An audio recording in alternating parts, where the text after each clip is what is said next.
Good evening, and welcome to the Orange County School Board's regularly scheduled meeting this Tuesday, August 25th, 2020. Thank you so much for joining us this evening.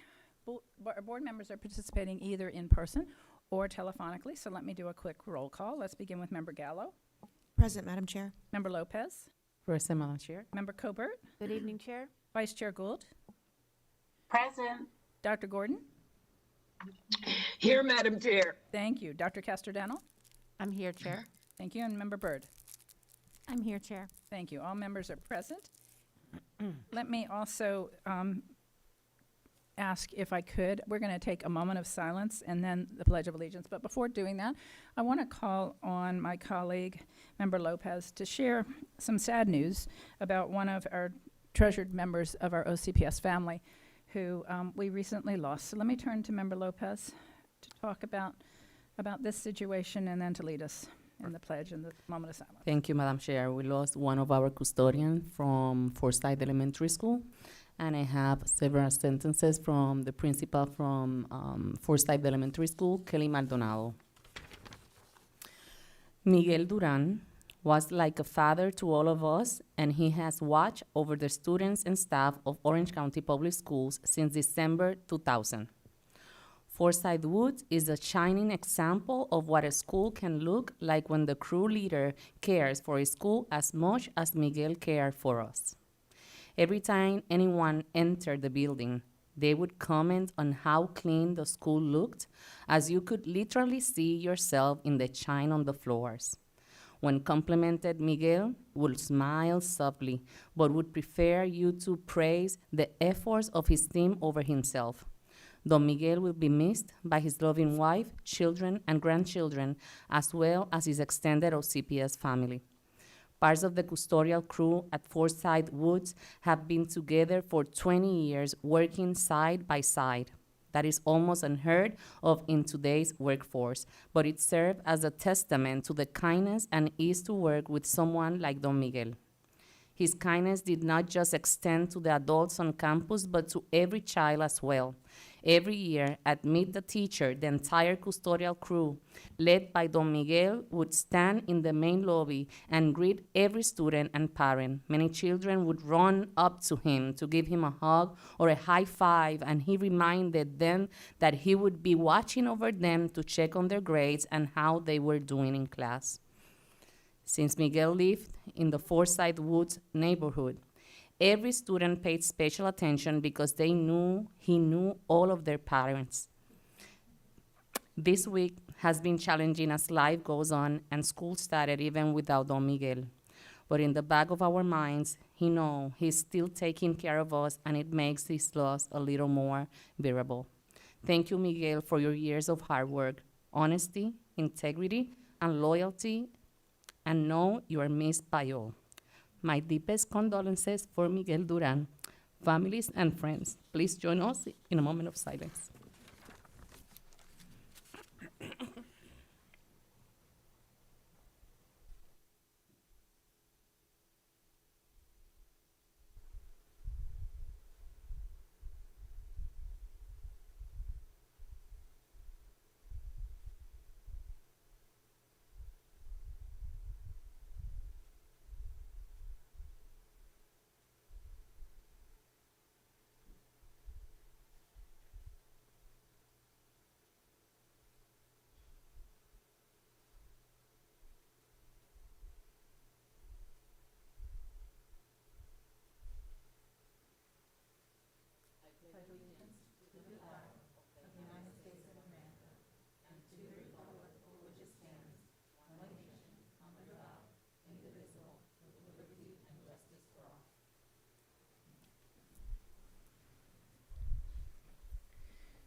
Member Lopez, thank you so much for sharing with us about Miguel and the legacy that he left behind. Let's go to our agenda. And Dr. Jenkins, are there any changes to the agenda? Two changes, Madam Chair, members of the board. That is, we are adding the strategic plan update to give information regarding our high school fall sports for 2020. And then we are adding item 1701, discussion, direction, regarding the emergency revisions to board policy EBBA, disease prevention face coverings. Thank you, Dr. Jenkins. Chair finds cause to amend the agenda as requested by the superintendent. Is there a motion to amend the agenda? Motion by Member Gallo. Is there a second? Second. By Member Kester-Dennell. All in favor, roll call vote. Member Gallo. Aye. Member Lopez. Aye. Member Colbert. Aye. Vice Chair Gould. Vice Chair Gould. Aye. Dr. Gordon. Aye. Dr. Kester-Dennell. Aye. Member Byrd. Aye. Aye. And I likewise voted in the affirmative. Motion carries unanimously. Dr. Jenkins, do we have any recognitions?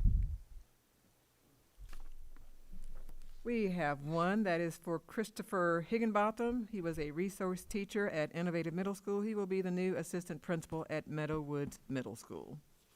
Wonderful. Congratulations to Mr. Higginbotham. All right, and Dr. Jenkins, let me turn to you then for the strategic plan update. Thank you, Madam Chair. It is that time of year that we would normally be looking toward our fall sports season.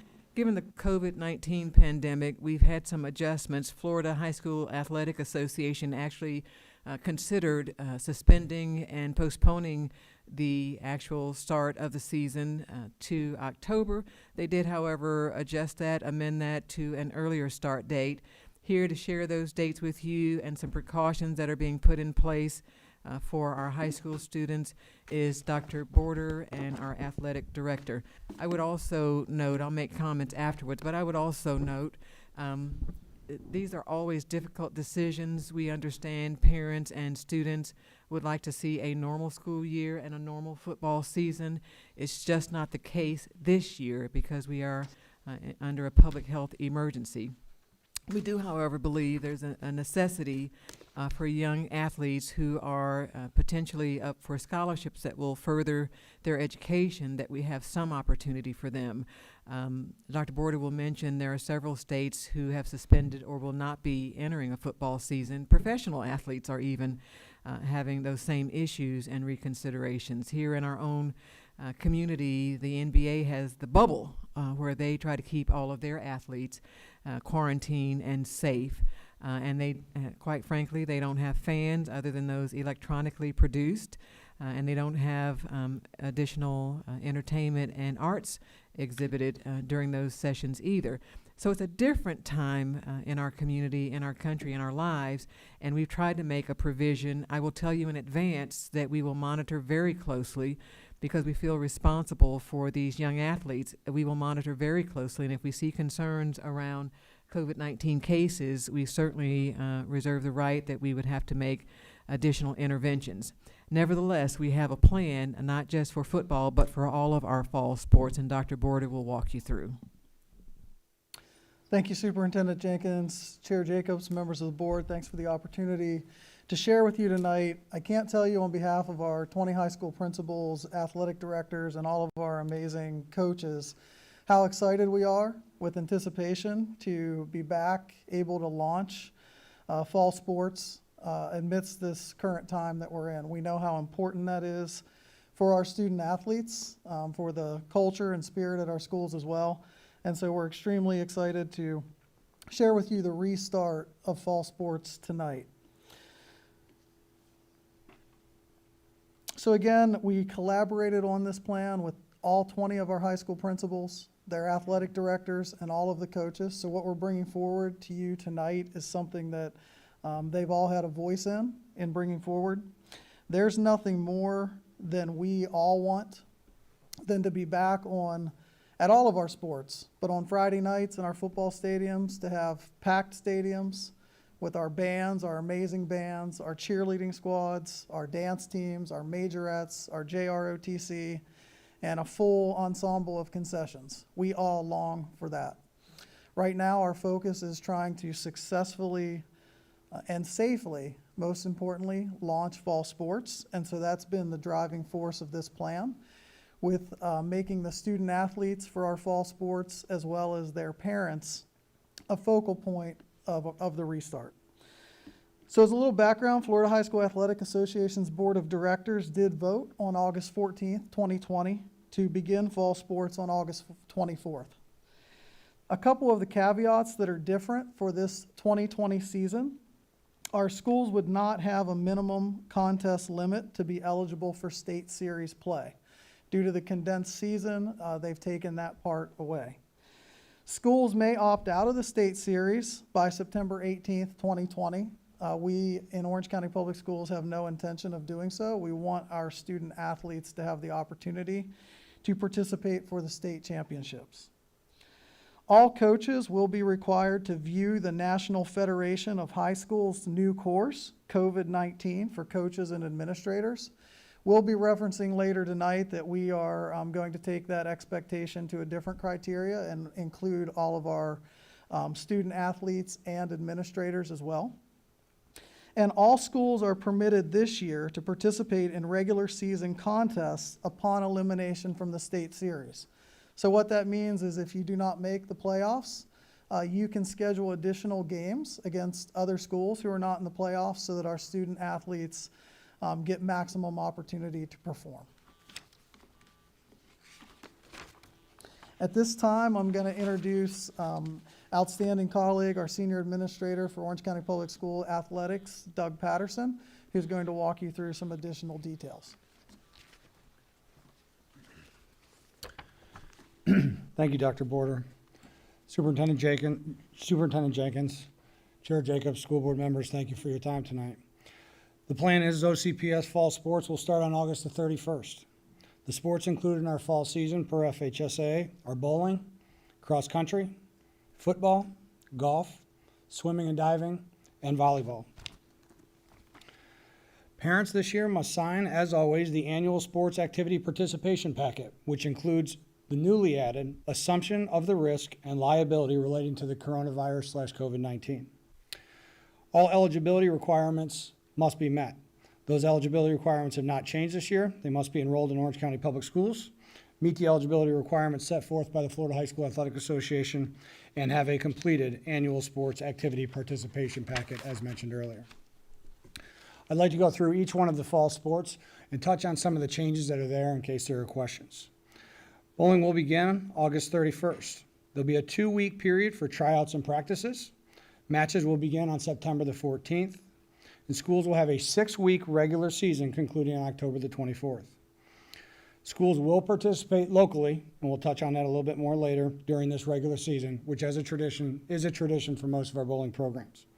Schools eliminated from the postseason can add more matches until November the 5th. A maximum of 10 boys and 10 girls will be participating at each match. Attached, you do have an addendum with guidelines for each sport that we recommend that we adopt per the FHSAA and the SMAC committee, which has been advising them from the start. I would like to touch base as I go through with this with a couple different points for each sport to share some of that with you. For bowling, only 5 of the participating bowlers and the head coach should actually be on the bowling surface in what they call the circle, rather than the entire team and the scorekeeper. Social distancing decals will be used to remind and guide spectators and or competitors to remain at least 6 feet apart at all times during practices and matches. Moving on to cross country. Cross country would begin on August 31st. Also have a 2-week period for tryouts and practices with cross country meets beginning September 14th. Cross country would have a 6-week regular season concluding on October 24th. Schools will participate locally and have the opportunity to continue in meets if eliminated from postseason play up until November the 14th. Traditionally, many of our cross-country programs travel throughout the state. Those meets will be changed this year as they will participate locally in small meets, probably on our campuses and surrounding counties' campuses with local schools. Cross-country meets will use staggered start times and interval starts, as well as widening the course to at least 6 feet at its narrowest point, as well as using a fully automatic timing system for larger meets so that it's easier to distance those at the finish line. Football. Football will begin August the 31st. They will have a 3-week period of tryouts and practices with games beginning that same week at the end of the week on September 17th. Traditionally, our varsity football games are on a Friday night. Very cognizant that the 18th is Rosh Hashanah, and we will pivot back to Friday nights the following week.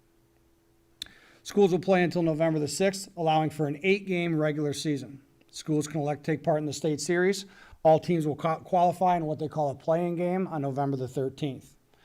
Following that, schools will have the ability to play a maximum of 10-game regular season schedule as they do in other years.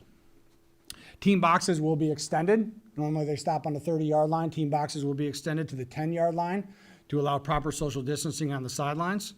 We do have guidelines in place for football, and I'll also talk about volleyball as well, for constantly changing the ball in and out during games, as well as locker rooms not being available during halftimes as in years past.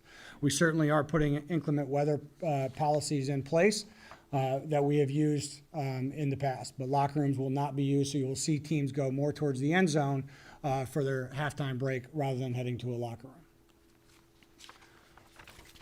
For golf begins August the 31st, 2-week period of tryouts and practices with matches beginning September the 14th. Golf will have a very short regular season with just a 4-week period concluding on October the 10th. Schools as well will participate locally.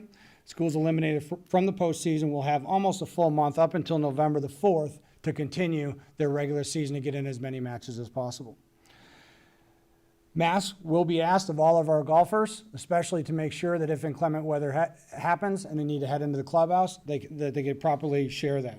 Scoring rounds, instead of using a traditional golf cart, will be used the FHSAA golf app, which eliminates the need to share or exchange paper scorecard between players. Players should only carry their own clubs and or push carts and should not be sharing any of their clubs with teammates. Swimming and diving begins August the 31st, 2-week period of tryouts and practices with meets beginning September 14th. Schools will have a 5-week regular season concluding on October the 17th. They will participate locally and have until November the 7th to conclude extra meets during the regular season. Maximum of 50 participants and spectators will be allowed on the pool deck to make sure that we can social distance properly at our pools. We will establish multiple sessions for warm-up periods to limit number of swimmers per lane, as well as restrict the number of lanes that are used during the competition. We will not share equipment, ask them to bring their own water bottles, arrive as close as possible with their suits on when they arrive to the swim meets. Girls volleyball, start August the 31st. Matches beginning September 14th. Like that of golf, it'll be a very short regular season, a 4-week period concluding on October the 10th. Schools will participate locally. Schools eliminated from the postseason can add up to 25 more regular season games up until the state championships conclude on November the 14th. Like that of football, we will constantly be having the ball changed during the matches. Suspend the protocol of teams switching benches in between sets, as well as maintain social distancing of 3 to 6 feet on the benches, along with referees and substitutions. That outlines our FHSAA sports for this fall season in terms of some of the changes that you can expect. And I'd like to turn it back over to Dr. Border at this time. Thank you. Thank you. Thanks, Doug. Chair Jacobs and members of the board, I'd like to share some additional guidelines and also accentuate a couple of the pieces. When you talk about the number of participants for bowling, we're very grateful for the bowling alleys who are partnering with us at this time, and some of their expectations regarding social distancing are the reason we have a limit on the number of participants. That will not impact the number that coaches are able to have on their team, just the number they're able to actually bring to that meet. Also, when it comes to swimming, I'd be remiss if I did not extend a gratitude to the City of Orlando and Orange County for working greatly with us these last few weeks to secure enough locations for all of our schools for this season. And so we have schools doubling up at some of our sites. And so when we do have those venues, one of their expectations is the 50 individuals on the pool deck at a time. And so we certainly want to honor that expectation. Also, you have 3 attachments under 2.03 for you and the public to see. One, this presentation, but also the activity participation packet that Doug mentioned. I want to accentuate that there is a new waiver for risk and liability relative to COVID-19 and coronavirus that is part of that packet. And also your other addendum is the FHSAA considerations, for COVID, which we are adopting all of those, and Doug referenced many of those as he presented to you tonight. It goes into great detail for each sport, and we are adopting those for all of our sports. So some additional guidelines. Just as a reminder, voluntary conditioning started in mid-July. Our student athletes have been voluntarily conditioning all this time, and that will continue through this Friday. As stated earlier, we are going to also not just have our coaches, but also our administrators and participating student athletes take the NFHS course, COVID-19, for coaches and administrators. Also, fall ball. There are some activities that are not FHSAA sanctioned sports in the fall. Fall ball refers to fall baseball, fall softball, fall basketball. I would say it's akin to intramurals, to give you a point of reference. Those are not sanctioned sports. And this is a tremendous lift for our schools to safely execute the relaunch of fall sports. And so at this time, it's not part of our plan to have those non-sanctioned FHSAA sports for the fall. Participating teams would be permitted 2 tickets per athlete for guest attendance. Let me tell you how we arrived at that. The majority of our schools were built for attendance for 1,250 spectators. When you look at around the country, and again, there is no set method for this. This is best judgment from what we can see. Even the NFL, Miami Dolphins released last night, they're going to do 25%. Several major colleges and universities are doing 25%. We have also several high schools around the nation that are doing 25%. That seems to be the sweet spot for starting safely. So when you look at 25% of 1,250, it's around 312 participants. So with some of the other pieces I'm going to share, I just want to set that stage, as that's been the driving force of making sure we really kind of keep contained the number of people that are in the stands as we start, for the schools to be able to manage this successfully and safely, because we want to start with success and safety and not have to revisit due to any other situations that could occur at this time. Some additional guidelines is we are not going to charge for tickets during the fall 2020 season. It's a different venue that our spectators would be coming into right now. And so we feel that that's something we can provide the community at this time, is to not charge for those tickets. Also, band, cheerleading, dance, JROTC, majorettes, incredibly great programs that are wonderful for our kids. Again, the concern is not the social distancing of cheerleading per se on the sideline. Although, as you heard Doug reference, we are going to have to greatly increase the length of the football sidelines. Doesn't necessarily extend out, but it is decreasing space that we have to work with. And so we are recommending that those activities are back with us as soon as we're able to do so, which right now, as far as keeping capacity in a stadium, that is our concern with that. I would also stress that competitive cheerleading, which we have incredible teams, we have multiple state champions last year, and every year in Orange County, incredible coaches, amazing student athletes. Cheerleading will still start on August 31st. They can still have tryouts for their spirit team. They can still practice every day of the week per the coach's decision. The concern would be if we start allowing additional groups right now, if they're going to have spectators come, that's one concern with the stands, but also we really need to get our arms around what the spacing in the stadium is going to look like as we have to extend sidelines and really get a grasp of doing this safely. We're also recommending that hosting school faculty may attend games without guests. Coming back to that number of 312, if you have approximately 60 football players and coaches on a team, each of them are able to have 2 guests, you're up to 240. And then if you talk about a home school faculty and staff, we're already going to be on the outside edge of that 25%. Concessions would be limited for this season to bottled drinks. We recognize the need of providing some amenities for our spectators while limited. It's just going to be very difficult to have a full concession stand open with all that will go into that and the guidelines in our current time.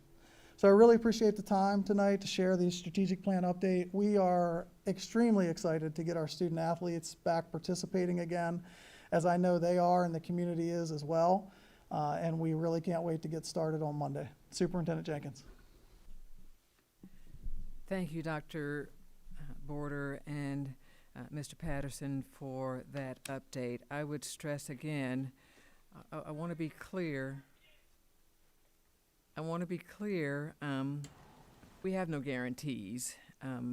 Like opening our schools under mandate, we know there are no guarantees. We made these decisions and these guidelines because we believe our student athletes have opportunities to further their education, quite often under scholarships, that we did not want to harm. But I want to be very clear, there are no guarantees. If we see concerns with COVID-19 positive cases, we will have to certainly respond. We're going to encourage everyone. Parents encourage our athletes. Athletes encourage one another. Administrators, coaches, everyone do their part to help keep our athletes safe. But I want to be clear, there are no guarantees. We believe these matters are keeping them as safe as possible. And as Dr. Border indicated, we will make provisions. Certainly cheerleading is a winter competition sport. We will make provisions, though, even during the season, that they have some opportunities there at school. Dance teams, pep rallies, JROTC, band, etc. We will have other opportunities for them. But I want to keep that bubble as limited as possible to that 25%. I also had a question that came from someone about our middle schools. And while they may not be quite as competitive as our high school athletics, we did want to assure those parents that we have 4 sports as usual. They are just pushed back to second semester. So much easier to manage in our middle schools because you have soccer, volleyball, track, basketball. And so second semester, one of those for each of our 9-week grading periods. So second semester, we will have 2 in the January 9-week period and then 2 in the spring because one is outside, one is indoor, and we can manage that. I did not want our middle schoolers to think we had totally forgotten about them. Theirs are pushed back to second semester. Happy to provide that update to the board and to the community. Did not want to just announce it without bringing it here for our entire board to be made aware of. It's why some of our media were here earlier. Happy to hear your question, answer your questions, hear any additional feedback. Madam Chair. Thank you, Dr. Jenkins. And let me just remind all board members that if you want to be recognized, we're going to follow the same protocol we've been following. If you can text the letter Q to Dr. Williams, then she'll add your name to the whiteboard. So let me begin. Vice Chair Gould, did you wish to be recognized? I believe you queued in. Thank you. Thank you. Yes. Thank you for the presentation and for the discussion that we had prior to this board meeting, Dr. Porter and Mr. Patterson. As all of us have been getting a lot of questions about band and dance and cheerleading, I would like to talk a little bit about cheerleading and the fact that it is recognized as a sport, and see if there would be a way to have sideline cheer with social distancing and have the stadiums not, go up too much in attendance, because I think if you look globally, even concerts that have started to happen around the world are in that 25%. So I think that's a good solid number, at least to dip our toe into and try to keep the attendees as well as the students as safe as possible. But I would like to know what that differentiator would be if we were to add in varsity cheering. Dr. Border? So I was remiss earlier, and Dr. Jenkins covered it, but I want to emphasize again, competitive cheerleading, which again, multiple state championship teams last year, our coaches and student athletes are amazing. It is a winter sport from FHSAA. They don't govern anything that happens in the fall, but it is a winter sport. We are expecting to get winter guidelines from FHSAA hopefully soon. They're working on those because when you talk about winter sports, it also brings on girls and boys wrestling, basketball, soccer, weightlifting, cheerleading. And so they're working on those guidelines, and we fully hope and expect, again, no guarantees, that we have a wonderful competitive cheerleading season, and they can go ahead and still form their squads and begin practicing their routines now. To Ms. Gould's question, again, we're very concerned with space in the stadiums, especially as we start. Administrators and school leadership teams are doing a great job to launch and get themselves positioned to do so. And so we want to give them the ability to do that successfully and learn and grow. So when you talk about social distancing the cheerleaders, is probably the least of the concern, although again, our space will look much different this year as we extend sidelines and some other factors that'll come up. The concern is in the stands. So a typical cheerleading squad is 20 with a couple coaches. And so if you talk about a couple guests for each squad, home and away, we're already on the outside of that 25% above it. So when you add in another 80 to 100 in the stands, then it just kind of keeps pushing it up. And, you know, our other groups are amazing too. Dance, majorettes, band, JROTC. And so each of those could continue to push the spectators up, let alone the number of people that will be in the stadium, because it's the school leadership team that will be having to manage all of that and keep everybody doing what they're supposed to do to keep all of us safe. Thanks for the question, Ms. Gould. Those are Yeah, important thank you. points, Ms. Gould, Member Gould. I would add, we're hard pressed to make exceptions for one group and not others, but in particular, our cheerleaders do have a recognized season that we will make sure is accommodated. Thank you. Yeah, I asked specifically, you know, I'm a band mom, so of course I would like band there, but band is really governed more under the music and performing arts program, as I think the dance is. The question really comes about with the cheerleading because it's more governed under the sports, and of course the sideline cheer, while it's not competitive, has been a big part of that programming. So that's why I asked if there might be any flexibility for that particular, just because it does fall under sports. Thank you for those answers. All right, Member Gallo. Thank you, Madam Chair.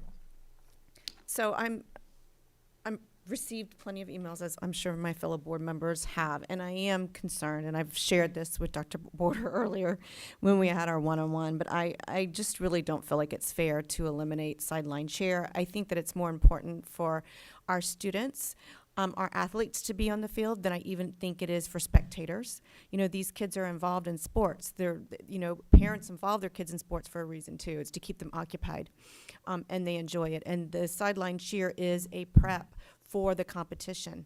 And while I understand that they still have a competition in the fall, they travel during that competition. So it's not like their parents, all of them will be able to travel with them to competition. Some do, some don't. This might be their only chance to see their senior cheer. They also are getting ready to compete for colleges. A lot of our cheerleaders try out for their college teams. We're kind of robbing them of that practice to do that. And I feel like that we can be creative. We could rotate people in and out. We could do a lottery with who's allowed to come so that we can keep at that sweet spot of 25%. But I think that we need to be innovative, think outside the box. I don't think that the correct answer or the solution is to limit sideline cheer, band, ROTC, or majorettes, or dance. I just don't. Even if they can't come to every game or they just do home games or whatever it is, I just don't think that's fair. And I think that we're really smart people and we can come up with some better solutions than just telling that group no. So I understand that this is a procedural decision and not a board decision. This is not something that we are voting on today, but I don't support it. And I've been clear about that, so I know this isn't a shock to anybody. I just think that we do need to be as innovative as possible. I do want to commend you for recognizing the Jewish holidays. That was one of the complaints that I received last year, that sports were allowed to play, but we wouldn't let band or theater or others have performances on that day. So I'm really appreciative that we've done that, and I commend you for all the work that you've done on this. altogether, because I know that this wasn't easy to do with our high schools or with our athletic directors, so I do appreciate that. I would like this board to have a decision whether it doesn't have to be tonight or later, but I'm a little confused with our policy that's in place when we put things on the agenda. This was discussed at the last workshop, that we would be discussing this tonight, and yet it didn't pop up till afternoon today on BoardDocs for the community to see and to read, and there was a lot of confusion in the community. A lot felt we weren't going to be talking about this today. I kept telling them we were, and they were like, it's not on BoardDocs. So I would like some clarification and some information on that policy and procedure in place for the agendas, because it does seem to be confusing at times, and if I'm a board member and I don't understand, I'm sure that the community at large doesn't either. So if we could just, I don't know, Chair, what your pleasure is on to have that conversation, but I would like to have that conversation, and those are my comments for now. Thank you. Okay, Dr. Jenkins, Dr. Jenkins and I do sit down and go over the agenda on Monday. This wasn't on the agenda when we met last Monday. I think it's a valid point. This may not be the time to discuss it, but I think the board having some very clear direction. Dr. Jenkins. Sure, so I can clarify it. It was my decision not to just announce it. All the surrounding districts were just announcing their athletic season. And I knew it didn't have to come to the board for approval, but I wanted it to be presented to the board rather than just announcing it. And so strategic plan update, which is not a part of the consent agenda, seemed a feasible place to at least have it on there to be thoroughly discussed and shared with the board. As I say, other districts were just announcing it. We were coming under criticism for not announcing. I wanted the board to hear a full presentation and not just have it announced. That was how it ended up on the agenda. So that certainly, I take responsibility for that. Thank you, Dr. Jenkins. I think, though, the other half of that question is the timing of when it ends up on the agenda. So, and again, I think this is for a separate discussion for the board, but my belief is that the agenda gets published on Wednesday, and unless it's an emergency, unforeseen situation, we ought to endeavor to have everything that's going to be on the agenda covered that Wednesday. And as much as possible, the documentation that goes along with it, so that the board and the public has an opportunity to review that as well. But again, we can discuss board operations at a different time. Let's go to Member Colbert. Thank you, Chair. Thank you, Dr. Border and Mr. Patterson. First and foremost, for putting in all of the effort so that we can get our fall athletics underway. Very, very important, not only for our students' mental and physical health, but for the scholarship opportunities that come along with those activities. I appreciate all of that effort and that of our principals and athletic directors. Few questions and comments. I'll take them all, and then maybe you can answer them. One, I want you to remind me of that math again for spectators in the stands. So if we have 60 players, and they each have 2 guests, I think that's 120, not 240. Plus you have the players on the field. I get that. So that's one. So if we can kind of go over that math a little bit more. I would like to know a little bit, and this might not be for you all, but what will band and ROTC look like this year? If they're not participating at the football games, I get that, but what will their season look like? Whether it's performance shows or competitions, whatnot. I would like to offer a compromise on the on cheer, because it is a varsity sport and it is a scholarship sport that I believe that parents would be willing to forego their spectator spot for those cheerleaders to have that opportunity to be on the sideline. I think that's just important for those female athletes to have that opportunity to do. So even if they had to forego those spectators, that would be a compromise. Another opportunity would be that not every athlete will be bringing 2 spectators. We could have a pool where those tickets go back in, whether it's a lottery or they go back into a pool, and then those spectator spots might then be opened up to our cheerleaders. I think we've now had 3 board members who think that that's important for that particular group. And then finally, I do want to commend you and thank you for recognizing Rosh Hashanah, moving that first game back to Thursday, and recognizing that's very, very important to members of my community and the community at large. So those are my questions. Thank you. So thanks, Chair Jacobs. Thanks, Ms. Colbert, for the questions, and Ms. Gallo for your comments as well. So let me go through each of the questions, Ms. Cover. The one on the math, you're exactly right. It's just 2 football teams. So we include the guests bringing 2 student athletes as well. And certainly a difficult conversation, but our thought process on this with the guests, so that takes you up to 240, 120 and 120, and then you bring in the home faculty and staff, which again, hard to gauge how many will come. That may, I really appreciate the idea, that may create some seats prior to getting to 312. I think my angst would be, and you're right, cheerleading is a competitive sport, which scholarships can make a difference for a child on their trajectory, absolutely. I think the struggle for us is that this is the football season, though, for those parents. Competitive cheer would still have their season and their sports, but I do like the potential idea of, if those tickets aren't used, looking at that. And then also, you know, when we successfully and safely launch the season, there may be opportunities as we continue to evolve here in Orange County to revisit this where we're at and look at the expansion. So thank you for that. The second question, I will tell you this, if it pleasures the board and the superintendent, we can certainly gather specific activities by high schools for band and JROTC, because our amazing, as you know, our amazing band directors are hard at work on that already, because their state MPAs were canceled. This is a time of year where we would normally be looking forward to their tremendous shows at halftime, which have kind of been lost this year due to the time we find ourselves in. And they're already working on incredible activities. Some of them are having pep bands in the morning like they usually do, planning for that. And the same with JROTC. They have a full schedule already. Coming to football games for a lot of our JROTC programs is kind of like an extra, because they have weekend and all other events. They love doing it to showcase. But I certainly could gather that information from all of them, so you know, for all of your high schools, because I know they're all planning with their student leadership great activities to continue to keep the kids involved as well. So I appreciate that question. Thank you. Thank you, because I am a band mom. I have a shirt that says I'm with the band, and it's very, very important to those parents. We want to make sure that those students get a full and vigorous program and year as well. Thank you. All right, Member Castro-Dental.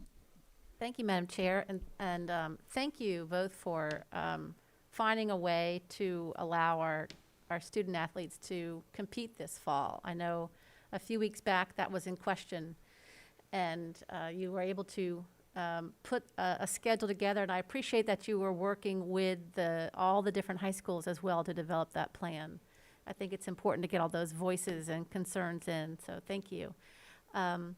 And I also appreciate the conservative approach you're taking to making sure each sport does follow some safety protocols. And even the football, even though it takes place outside, I think maintaining a small attendance is important as we're starting to bring all these people back. I've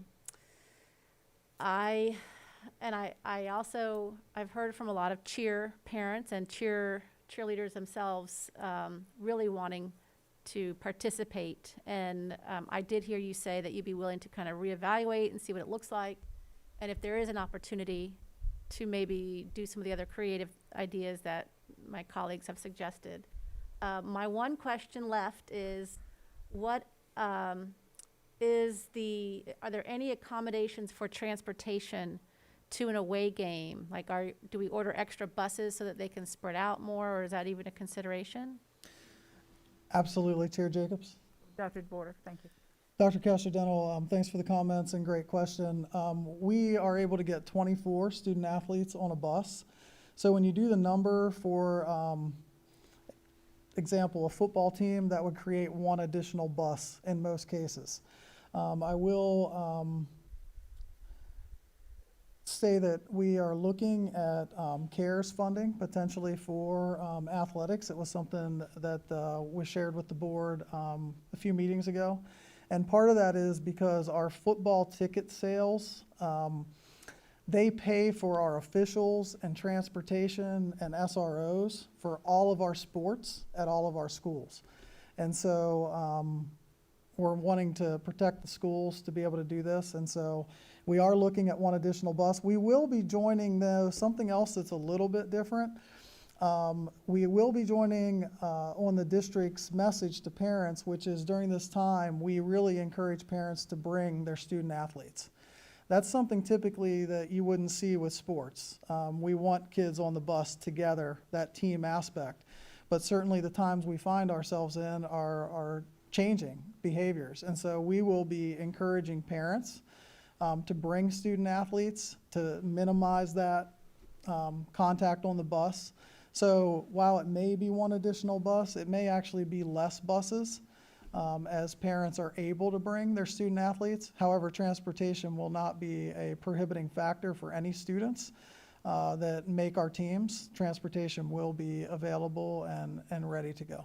Thank you for the question. Member Lopez. Thank you, Madam Chair. Thank you, Dr. Border. Thank you for the presentation. And also thank you to the district for thinking about the sports during fall season. It's very important for our students and for our parents as well. So I agree with Dr. Gallo. I just want to show up my support as well with cheerleading and also a creative way to support the cheer at the sideline. I think that we can work it out with something. I have a question, and in those type of decisions, does the district ask the medical advisory committee or are based on CDC guidelines? Dr. Jenkins? So I actually had made a note to mention that. That was one of the questions that the Medical Advisory Committee did not get around to. In fact, I believe it was Member Colbert who had asked them about athletics. And we simply didn't have time to get around to that question. I will remind Dr. Hsu so they can comment on it again. I would say they were discouraging of chorus, if you recall, because they say you've got to push out your voice, you're propelling even at greater lengths, propellants that could actually transmit the COVID virus. And so I would be very interested to hear their comments, but after their very conservative concerns around chorus and singing, and whether or not there should be masks worn for that, I'm pretty sure they're going to have an opinion about athletics as well. Unfortunately, we didn't get to do that last time we were together. That would be great to have more feedback. And also, I would like to ask about the dance team, because we'll also have competitions with the dance, and we also have dance classes, how it's gonna look like, and also for the color guard and the ROTC. So, because I know, the district is gonna make arrangement for cheerleading. So are we gonna have the same arrangement for the other groups? So, Ms. Lopez, make sure I understand the question correctly. For cheerleading, we're enjoying the discussion tonight and taking some notes, and there might be some potential with seats that are below the 312, potentially looking at socially distancing cheerleading and separating it because it is a FHSAA sport. And then if we don't hit the 25, 30%, tickets, we could still use those tickets for some of those parents. When it comes to dance, I think it kind of depends who you're talking to a little bit, because some of it is considered part of color guard as part of the band. There are also some schools who have dance squads that are not cheerleaders, but it's a dance team. It's a club at the school. They do have activities outside of school, but it's not governed by FHSAA as far as any of our sports. We love all of our kids participating in any extracurricular activity, but it's not a governed sport per se. We can certainly find out when we talk to band, including what color guard's working on, because their shows have been stopped because the state's not having those performances. The color guard is integral to those amazing shows we see every Friday night. So we can include that information when we talk to our band directors on how color guard is continuing to have opportunities for our students. They have and I'm going to lose the term on it now. I went to several performances as a principal, but in the winter, they have showcases for color guard, which is their flag competitions. I know because several of the schools used to end up in Ohio every year for the World Championships, and so that's their big season where they're competing against other flag corps. I don't know if that answers your question, but I appreciate your comments and the question. Thank you. Thank you, Member Lopez. Let's go to Member Byrd. Thank you, Chair. Thank you, Dr. Border, for this presentation. As I told you earlier today, I thought that I know this is a tremendous task, figuring all this out and all the logistics of it and keeping our kids safe. So I appreciate it. I'm just going to echo what Member Gallo and Member Cobert said about the cheer. And I told you this today. You know, I of course, am concerned for these student athletes as well, just because I wouldn't want to do anything that might impede any scholarship opportunities for these kids at all. So I would definitely be in favor of thinking outside the box. And I also believe that, as Member Gallo said, that parents would or Member Cobert even said this, parents would very easily forgo coming to watch if it meant that their kids could participate. So I personally would rather, instead of allowing all the athletes to have 2 tickets, I'd personally rather open up those stands to students to do their activities. You know, even if we had to there was a room on the sidelines and we had to put the cheerleaders up in the stands to cheer, I'd rather see that happen than, them not get to do it. So that's my opinion on that. But I wanted to ask just a quick question. Are our football games, are they all televised? Or most of them? Or how does that work? Chair Jacobs. Dr. So, Porter. Ms. Byrd, they are not. Bright House Spectrum Sports does televise some games, but not all.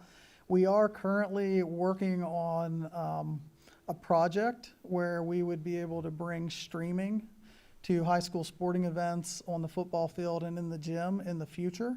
However, there's a lot that goes into that, and so that project's underway. It won't be ready for launch right now, but we are hoping in the future to bring that, which could be a great opportunity for our schools who have family members in other states and other countries that will now have access and be able to watch that. And then there would be a small fee for the streaming service, so it would also generate additional revenue for the schools and the organizations that are setting it up. Appreciate that question. Yeah, and that's a great idea. And then, we also have very talented, smart AV kids in our schools that would probably really be great to help out with that. I would add, as Ms. well. Byrd, that we will be certainly open to our media still on Friday evenings. And so we get great coverage from a lot of our local affiliates who even have high school football shows and do extensive coverage on their sports with highlights from the majority of our games. And so certainly the invitation would be there for them, and I'm certain that they'll be there showcasing our student athletes as well. Okay, good. And yeah, I just think that the televising would be a great way to allow those family members that can't come and see to watch the games. And thank you for mentioning the media, because I had my local newspaper up in Apopka, you know how they feel about their Apopka football. So he actually asked me today, he called me and asked me, am I still going to get to come to the game? So I told him I'd ask. So thank you for mentioning that.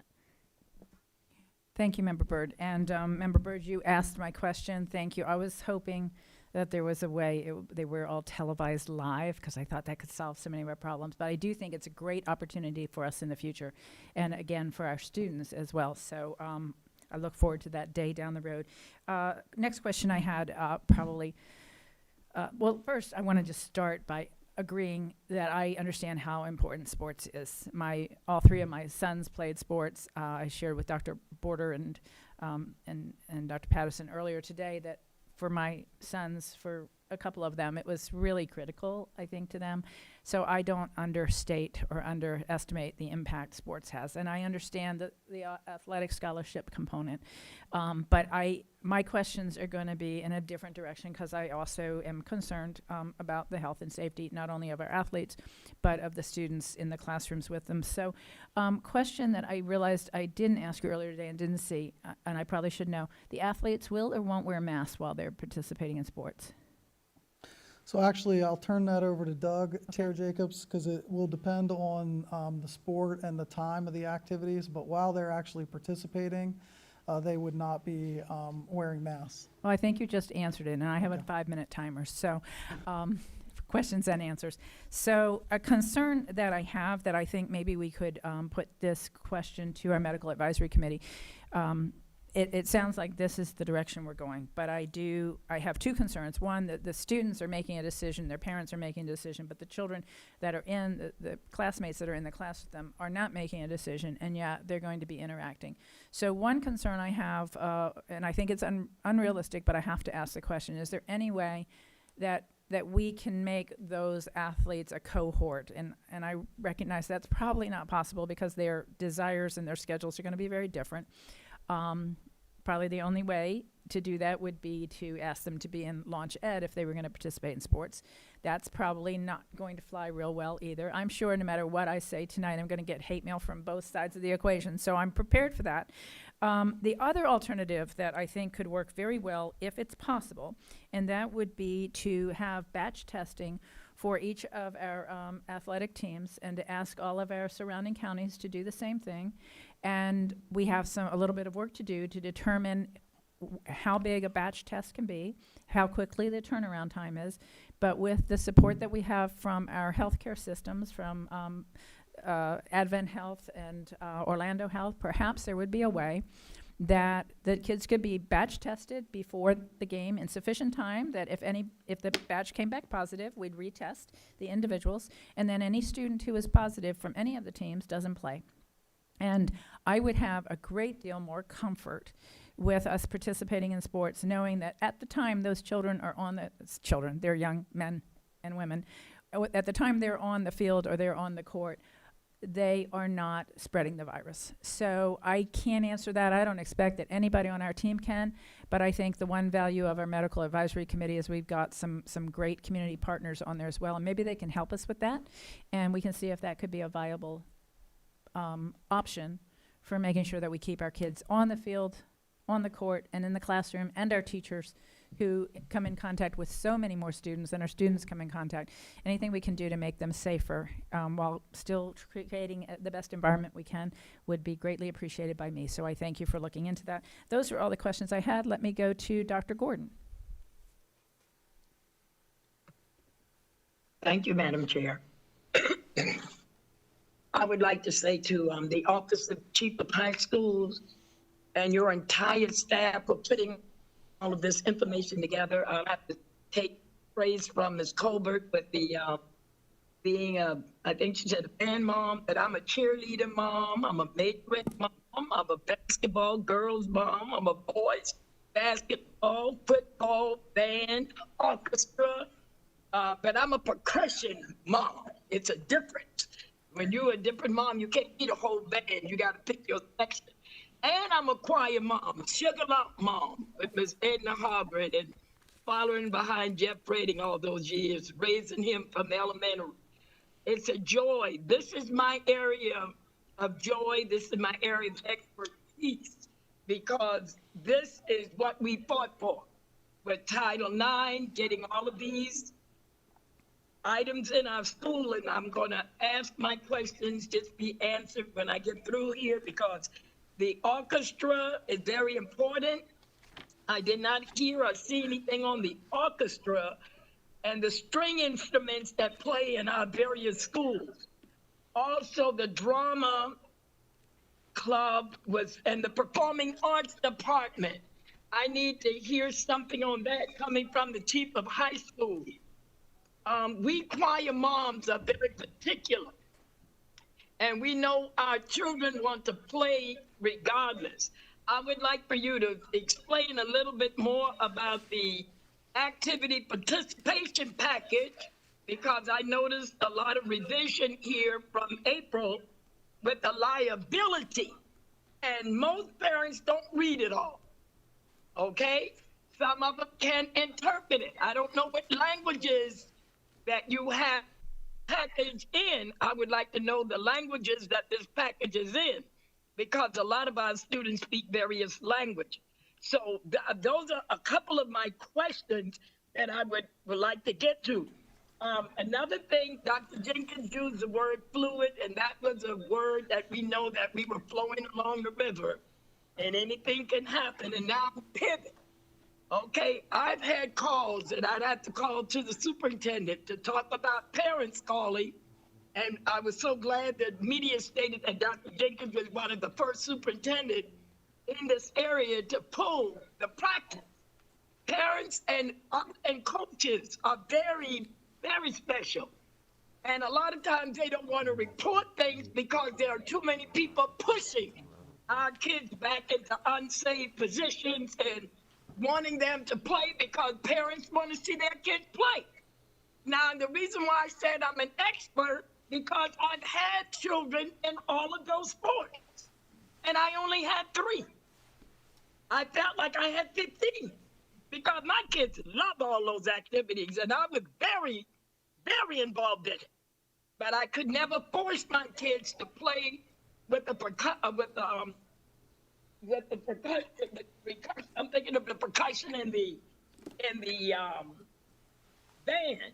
But I think you know what I'm talking about. When these children get ill, they get hurt, and we do have some of our students that did get in contact. I want people to know that. I know everybody want to go see. We can stream, we could YouTube, we could Zoom, we could WebMax it, we can Facebook. They Facebooking funerals and YouTube and funerals. We can see our kids perform. We're not down at the bubble. We're not at Disney watching all those basketball players. We're going to have to find innovative ways and not just push our kids out there. And I am an athletic parent. I am a parent of athletes. My daughter plays professional football with the women's league in Atlanta. She's a professional football player for the National Football Women's League and been there about 5 or 6 years. So I know what it takes. I know what it's about.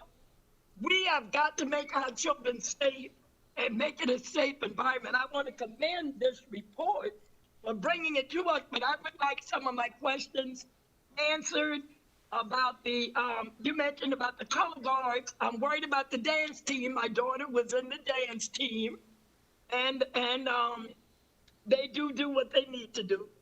But I need to know more, because if we do for one, we need to do for all. It's either all of us together, because I look at those choir members singing and performing, and all of that is very, very important. So please answer those questions for me. Thank you. Dr. Border? Madam Chair, I'm actually. sorry, Dr. Jenkins? Yeah, so Dr. Gordon, thank you for those questions. A couple of things I want to point out because you raise an important issue. So for orchestra and strings and drama, we believe we have pretty fair clearance that some of those concerts would be able to take place, but a lot will depend on what's happening by spring for some of those performances. You will recall, too, in most of those instances, we would ask for those participants to still have face masks on at this point. So performing arts, we think we have a little bit of time to hopefully see the numbers continue to go down that we're able to provide for those individuals. Here's the issue. In a public health emergency, it's similar to what the governor struggled with. Do you open the valve too wide and see cases, or do you keep the valve narrow in your opening and try to limit the cases? And I want to assure this community and cheer moms and this board, my greatest fear, my greatest concern is that we will have cases.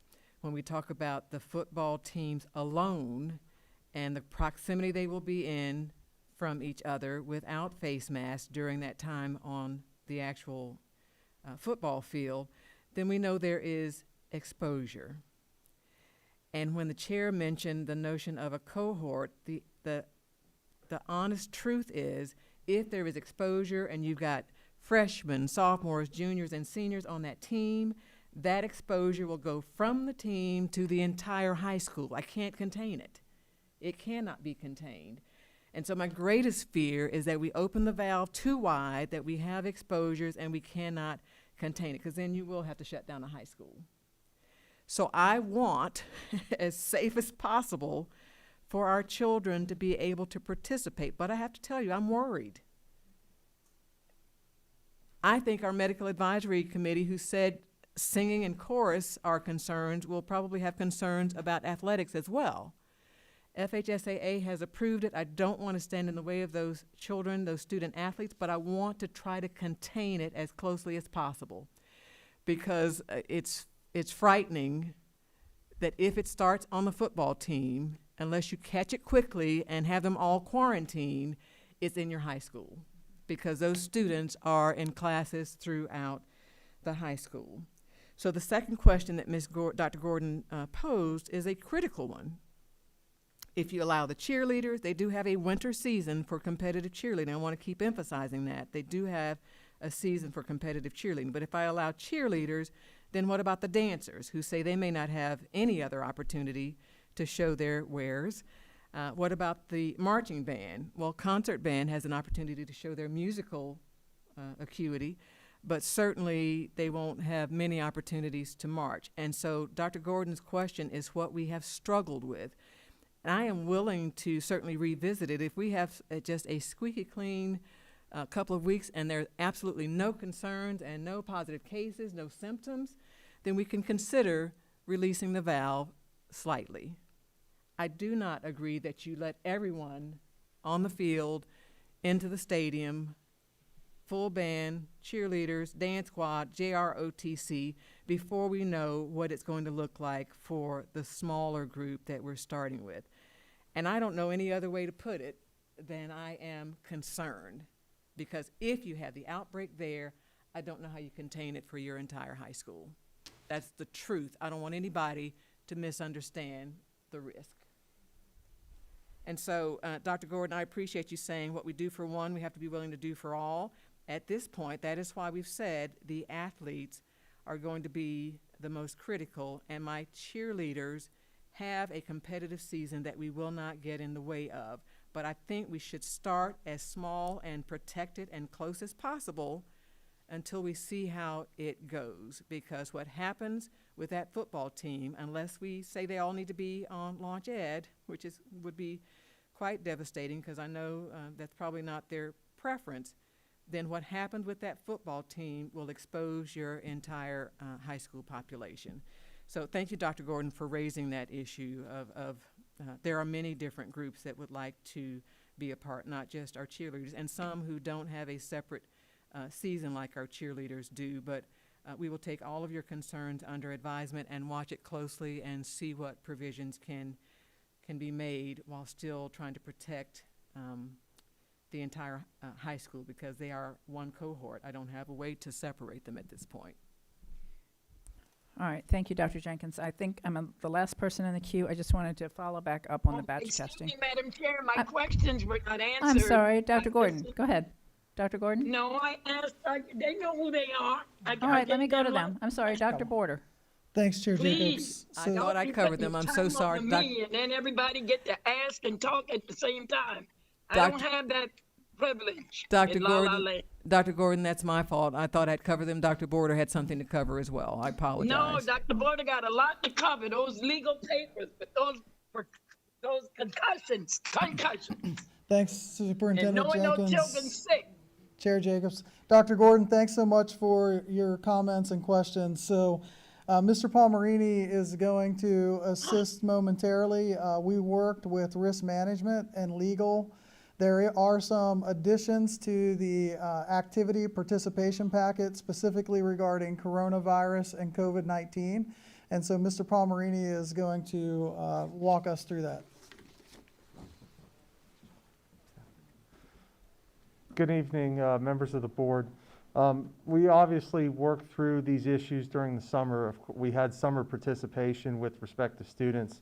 Excuse me while I take my glasses off.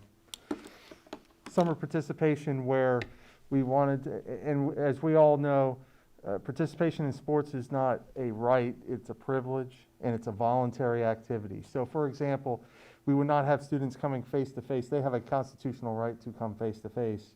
So we would not have them sign releases to come in, but they don't have a constitutional right to play sports, and it is a voluntary activity. So, and this is not unusual because we have releases that students have to sign every year before they participate. It's called an EL3 form that the FHSAA puts out, where it waives claims against the school district, the contest officials, coaches, other players for injuries or that could arise out of athletic participation. So we wanted to ensure that, that athletes and their parents, when they make the decision, and of course the courts have said parents have the absolute right to make a decision on what they think is best for their child, and they could do so, and they could waive liability for participating in events. The courts have said that. There's a case called Crathan versus School Board of Monroe County, where the courts have said a parent's release of negligence, they can do that under their right to parent under the Florida Constitution, and they could, in exchange for playing high school sports. So that is not anything that's new. We wanted to ensure that those parents are fully informed of the risk, and we wanted to absolve the school district of the risk if they voluntarily decided to participate in sports. That's why the release was drafted in the way it was, and it's done in order to protect this board and this district from what is a voluntary activity by a parent to sign their student up for sports.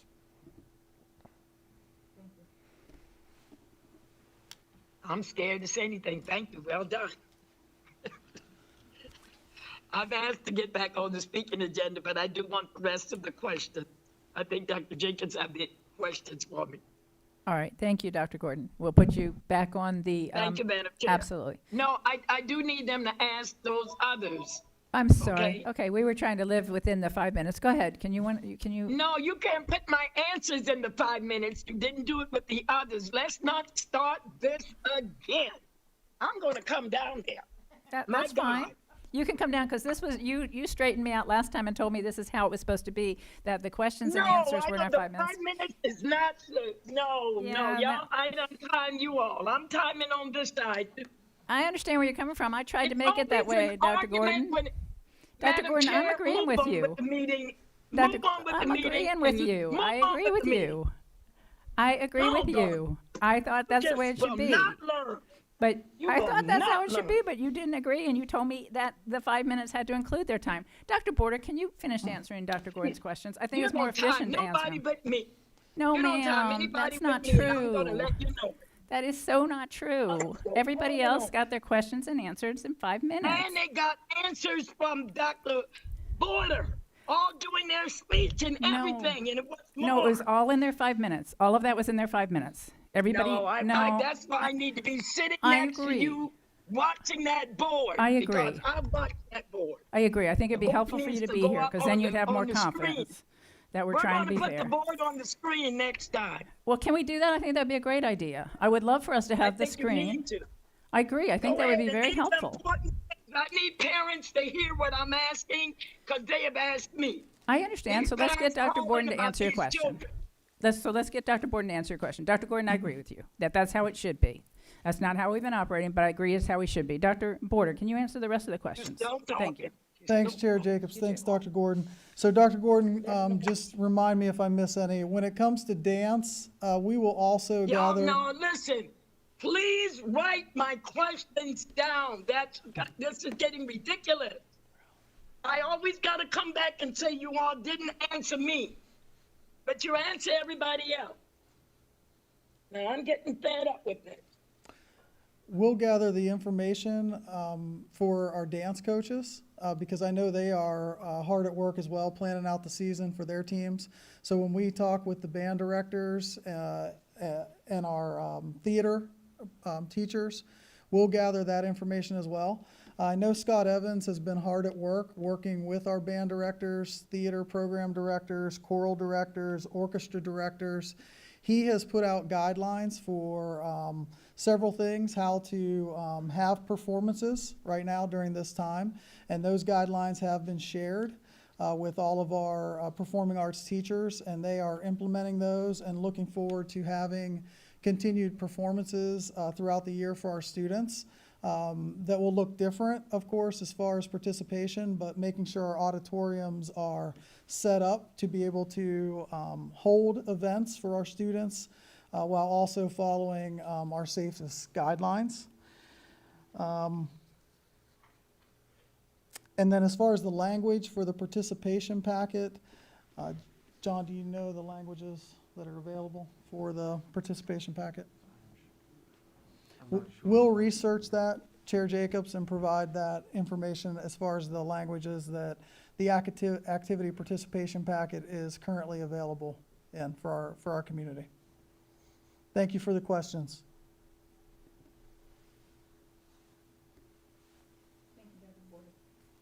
Thank you, Dr. Border. Dr. Jenkins, I share the concern. I just want to be very clear about this. I am very concerned about how well we can safeguard against a student in close proximity playing a contact sport coming back into the classroom. I understand Mr. Palmerini's point, but the people who aren't waiving that liability are the other students and the teachers in the classroom, and that concerns me. I really, I don't know how long it takes to get the batch testing back. I could be wrong about this, but I heard that Seminole County did this for their teachers. And I know you have an excellent relationship with their superintendent, and I heard that. Now, that was, I don't mean to be critical of our media, because I don't even remember who it was, but I thought it was media that reported it somewhere. So if that batch testing can be done and the turnaround time is quick, I think that is the key to preventing a spread rather than reacting to one. And when I hear from our medical advisory committee and from CDC that the 15-minute contact isn't a consecutive 15 minutes, it's a cumulative. So I think of certain players in certain sports that will be more likely to come in contact in the course of a game more than 15 minutes with the same individuals, that I really don't feel good about the recommendation of the Florida Athletic Association. I don't feel good about that recommendation, and I'm very torn because I know how important this issue is. But I think if there's any way possible that we can get a quick turnaround on batch testing and require that of our students and all other students participating, I think that is the only way that I will feel comfortable doing this. Again, I know this is not a board decision, but I just want to share, because I also hear in your voice your concern, in your comments, your concern. So if Seminole County did not, then I do think we have the expertise. I was trying to figure out today who I might reach out to, but I think we have the expertise between those two hospitals. I think Quest was one of the earliest entities to do batch testing, so we could reach out to Quest. I know there's a way that we can find out if that's a tool that would be available. I think the individual testing before every game is probably not going to be feasible, because we have, I'm assuming with 200 schools, we have about 20 high schools. So 20 times 50 students, we're talking football. I mean, we're hoping as the year progresses. Approximately 50 on a roster, Chair. Okay, so so you can do the math. You did the math earlier. I was afraid you didn't do well in math when Member Colbert was questioning your math on that. I was a little concerned. I was glad you were not a principal anymore. You'd get a lot of harassment about that. But you were good. Algebra 2, Chair. Huh? I was good until Algebra 2. Yeah, you and me both, actually. No, actually, I was fine until calculus. But anyway, we don't need to compare notes. So maybe it's possible to do even rapid testing with the support level we have. But I also want to be mindful that we need to reserve those tests. So a couple of possibilities: batch testing, rapid testing, but I think either one of those will give us all a great deal of comfort. And that's all I got to say. I'm just gonna, I've got 2 minutes left, and I could just belabor the point. I really want my testing, but you heard me, so thank you. Do we have anybody else that wishes to be recognized? Member Gallo, you're recognized. Thank you. Thank you, Madam Chair. So, I was thinking, homecoming? Are we still having homecoming games? I got a couple questions, so you can hold that one. And what will that look like? That just kind of popped in my head. I do like the chair's suggestion about pool or batch testing. I know that they're doing that in Osceola, so if there's some way we can coordinate that with our football players, it would give us some level of security, that they're at least safe when they're on the field. I know it's a moment in time, but if we test them quickly that day and we know that they're safe in that moment in time, it would give us some security that they're not spreading it on the field because they are close contact. And then it would give us more security when they entered back into the high school because they aren't in a bubble. And really, when you think of transmission, the football players have a higher probability of transmission than our dancers, our majorettes, or our sideline cheerleaders. Would have, because we can put them apart and we could say no stunts. I mean, there's things that we could put in place to help them and band as well. So I wanted to throw that out there. I know that you said fall ball. I was just curious, for those club sports that run our facilities, I believe the answer is yes, but I just wanted to know, will they still be able to run our facilities for fall ball? I had that question. And then I know that at most high schools, they have a 9th grade football team, a JV team, and a varsity team. So I'm wondering if we couldn't get creative where the band plays at a JV game one time and maybe a 9th grade the other time, and we could do the same thing with the dance and with majorettes. If we have 9th grade, JV, and varsity, that gives us 3 different opportunities of trying to get them on the track where they're not on the track on the same night, and that might help with our 25% numbers and still give them an opportunity to perform, especially the majorettes and the dance, who this is their only opportunity, in band as well. I mean, I think that I really do, and I get that Dr. Jenkins is worried. I'm worried too. I'm worried about all of our students in class every single day in the transmission. But we've decided to send them back as a board inside the class. And so now where do we go from here? And how can we be innovative and creative and try to work this out so that we can be as accommodating and as safe as possible? So it just kind of occurred to me, maybe we could do that. 9th grade JV varsity, we could split them up. It would at least give them an opportunity to be on the field. It wouldn't be all or nothing. So I just kind of wanted to throw that out there. Thank you. Okay, Dr. Williams, could you write the names a second time? I understand you're pointing to the old names, but if you can write them, I understand. I still want just a record. So Gallo just spoke again, and then we're going to go to Dr. Gordon again. But still write the names down there. So. It is twice. Oh, I'm sorry. Thank you. Dr. Gordon. Pass me. Past you? Yes. Do you mean skip you, or I did pass you? What do you mean? To just pass me. Okay. Okay, last comment. Pardon me? I'm sorry. Go ahead. Member Gallo. Dr. Gordon, or Dr. Border, if you can answer Member Gallo's questions. Thanks, Chair Jacobs. Thanks, Ms. Gallo, again for the questions. Let's start with the rental of the facilities.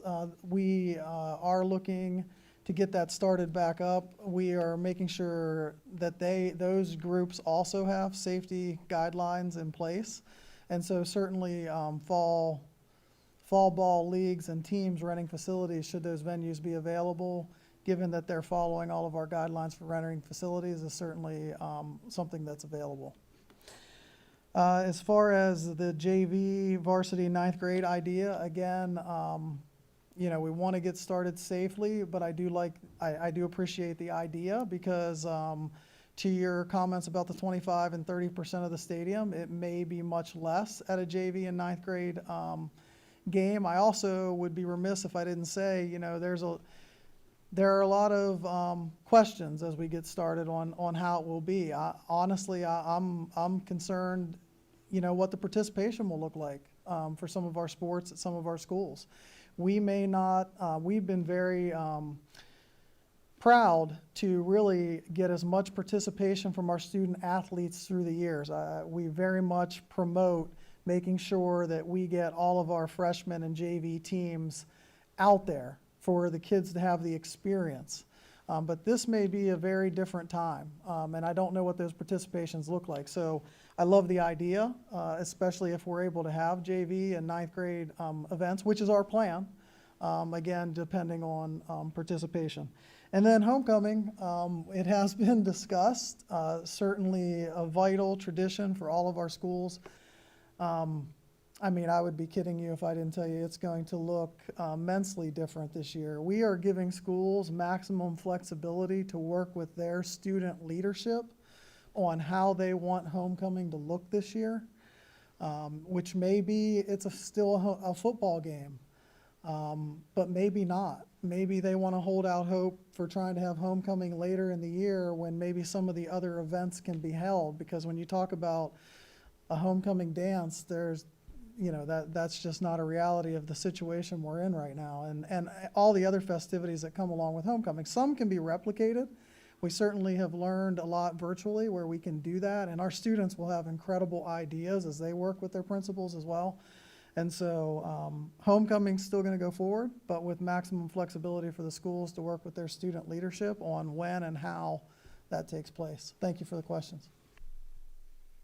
Dr. Jenkins? 2 quick answers. Seminole County says they are not batch testing. Osceola County is under consideration. They're having a hard time actually finding the resources to get it done.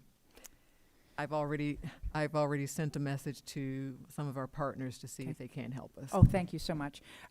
For anybody who's viewing right now on YouTube, 2 things.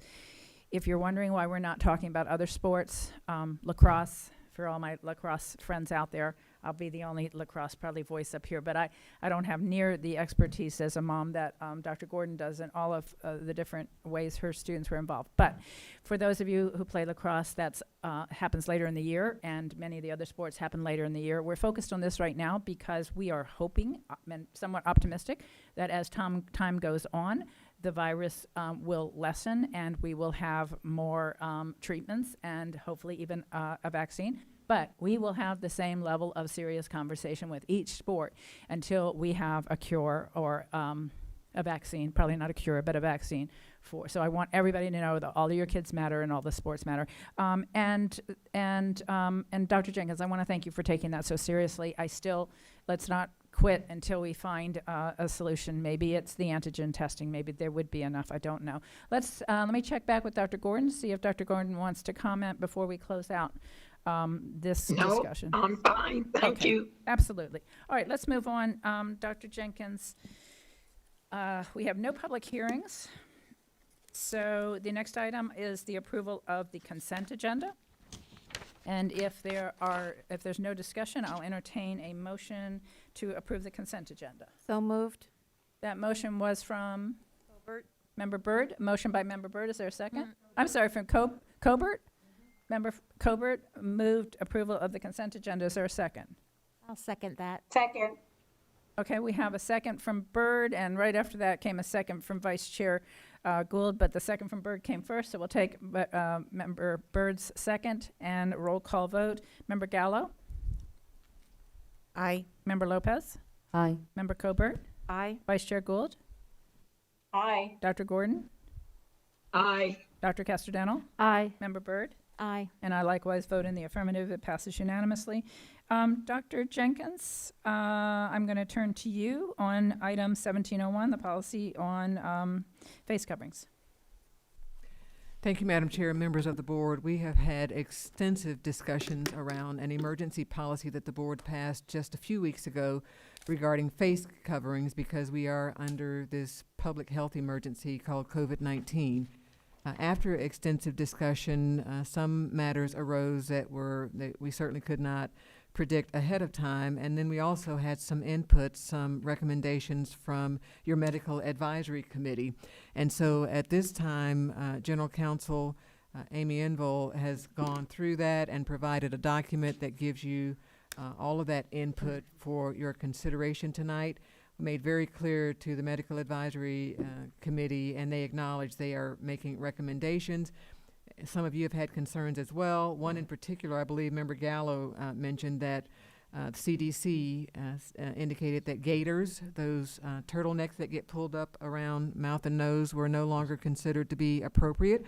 And so certain things we needed to amend in our initial attempt at an emergency policy. So I will turn the meeting over to General Counsel Amy Enville. And Ms. Enval, before you begin, I've been asked to, reminded to make my shameless plug for any of our viewers on YouTube, that if you will help us by subscribing to the YouTube channel, there's no cost associated with that. You just hit the little subscribe button, and if we have enough subscribers, I think we're pretty close to the subscribers we need, we will have free closed caption for our viewers in the future. That'd be very helpful. Ms. Enval, I apologize for the interruption, and you're recognized. That's okay. One more thing I wanted to add, just for the record, we did not have any in-person speakers that wanted to provide public input today, nor did we have any callers today. So that's why you did not hear them. I let the chair know, but I forgot to let the rest of the board know. So with no further ado, Ms. Corin is here. She's going to go through the red line revisions that were discussed by the Medical Advisory Committee. These are just recommendations. They're things that the Medical Advisory Committee wanted the school board to consider. A lot of the issues, why Ms. Corin is helping us out, a lot of those issues are related to our special needs students and the mask coverings. And so she is prepared to answer your questions regarding those. And I'm going to go ahead and have her scroll down through, and she can start with the first. I'm getting there. Yep, there it is. Wait. Yes. There. There it is. Okay. Can you change the view into all comments? Because I don't see the red lines at the top. Change it.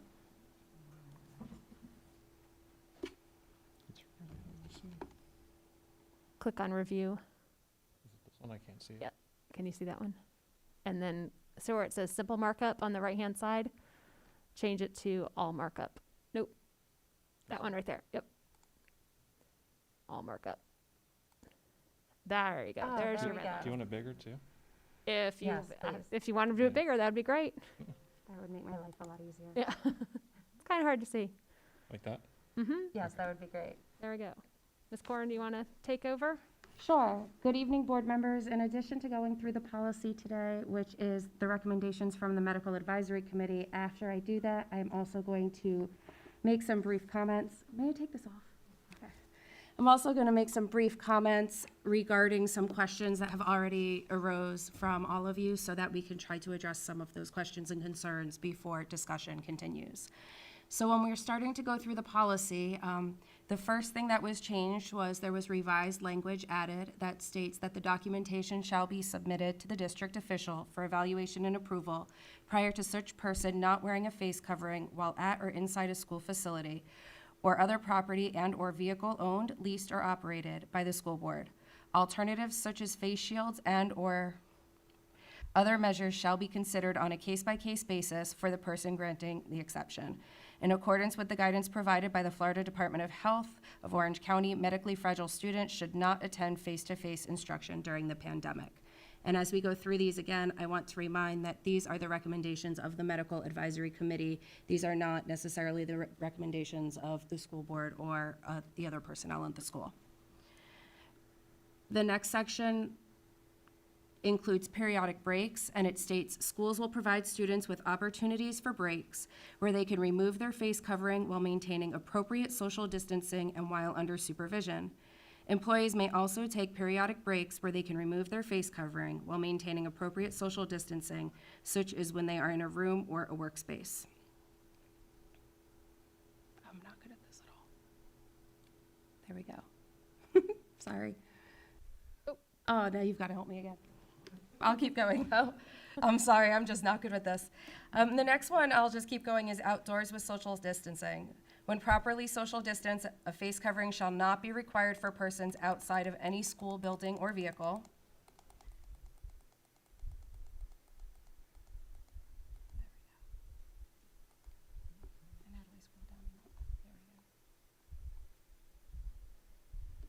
Okay, I can just keep using this. Oh, there we go, fantastic.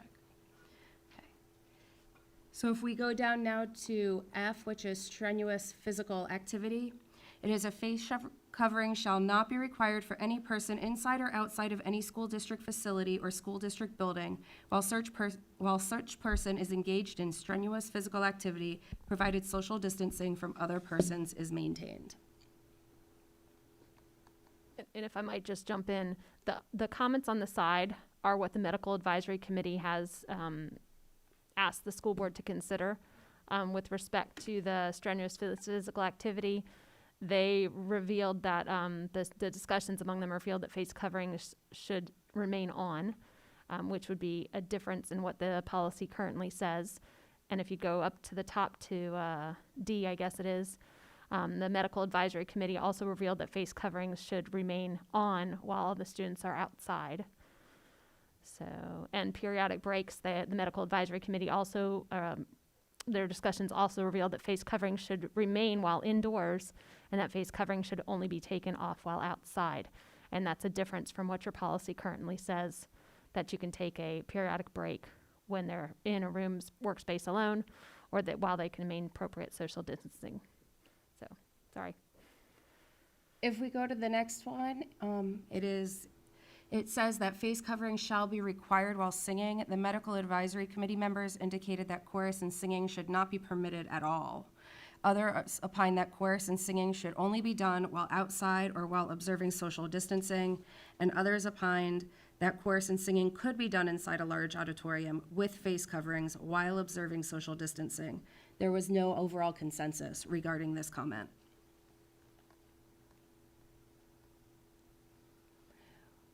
When we move down to section 2 for face coverings, face masks with exhalation valves are not permitted. And if we move down more in section B, it states that face masks, neck gaiters, and neck buffs are permitted. That was also removed from the section. And if we go to the last page, again, those two comments were also added there, that we cannot have exhalation valves and that the neck gaiters aren't permitted. One thing to note, though, for your constituents is that we've gotten calls from our high school students. Apparently, neck gaiters have now become fashionable. So you are allowed to wear your neck gaiter or neck buff if you also have a mask under it. So when people ask you that question, you are now able to do that. So going into some of the questions that we've gotten about this, and especially when it comes to the exceptions. Yeah, because that's all we had, right? Okay. So right now, the way it stands, when a school receives a request for a mask waiver, it is being sent to our medical advisor. And our medical advisor is reviewing that to determine if it should be approved or not. And then it's being sent back to the school. One of the things that's happening, unfortunately, is that we are now being asked for appeals on those medical advisor decisions. So one of the things that we can do, and we can look at it two ways, is either we can have our medical advisory committee start as a whole, looking at each individual waiver request, in which case their decision would be the first decision and the final decision, or we can have them act as sort of an appeals situation where if they do not agree with the medical advisor, then they can come back and they could look at it through an appeal. There have been questions about FERPA in that instance. There have been concerns because it is a public meeting of discussing students. And one of the ways that we can do that is just state the student is K through 2, 3 through 5, middle school, high school, the disability and the concerns from the school along with it that they should consider. So the first part is really deciding who is going to look at this first and if we're going to have an appeals process or not. So that's the first section that's coming on. One of the other issues that we have right now is that schools, when they're getting their waiver requests, they are now also submitting documentation. And that's really important because we have students that are spitters, we have students that are vomiting, we have students that are acting in certain manners, and it may very well be a manifestation of their disability. But that being said, we have a student, for instance, right now who projectile vomits whenever she does not get her way. And it's an unfortunate manifestation of her behavior, but at the same time, this is not a student that we can have in a classroom where a teacher is worried about having a mess on her floor on a regular basis. So we're having to look at all of those issues as well. One of the other things we're looking at is when students are requesting a waiver, if it is granted, what other PPE can we use to keep the child and the teacher safe? We've had a lot of concerns raised from our teachers this week where we've had students that have been approved to have a mask waiver, but now the teacher wants to know what is going to happen for the rest of the class and what is going to happen for them to keep them safe. So we could be looking at things like plexiglass. We can look at even the clear backpacks that go over the head and things of that nature. Something that one of the parents said, but then you are singling out my child and you're saying they have something different than someone else, so you know they have a disability. And while I understand that, at the same time, it's akin to having a service animal, where if you are going to say you have a disability and because of that disability you need a waiver, then you are going to be standing out in the same way that if you have a service animal, everybody knows that you have a disability because you have the animal. One of the recommendations that I have concerns about that was brought from the board is possibly putting the students that have mask waivers with a teacher that is willing to teach all of the students that don't have masks. The concern with that is that could possibly confer an unfair advantage because the students that are not wearing masks are now in a room with a teacher, and it may just be 2 students and 1 teacher, where the rest of the students are still in a classroom of 18 students. So that's not something that I'm recommending because of the unfair advantage that it could bring. So those are all of the issues that we had brought up, and I'm here to answer any questions. All right, Vice Chair Gould.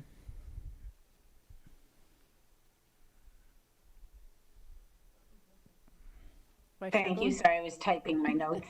I wanted to, I'll work my way backwards. On the singing, I listened to, of course, the whole committee discussion as we all did. And you know, the passion of our medical advisory board and their knowledge is just exceptional.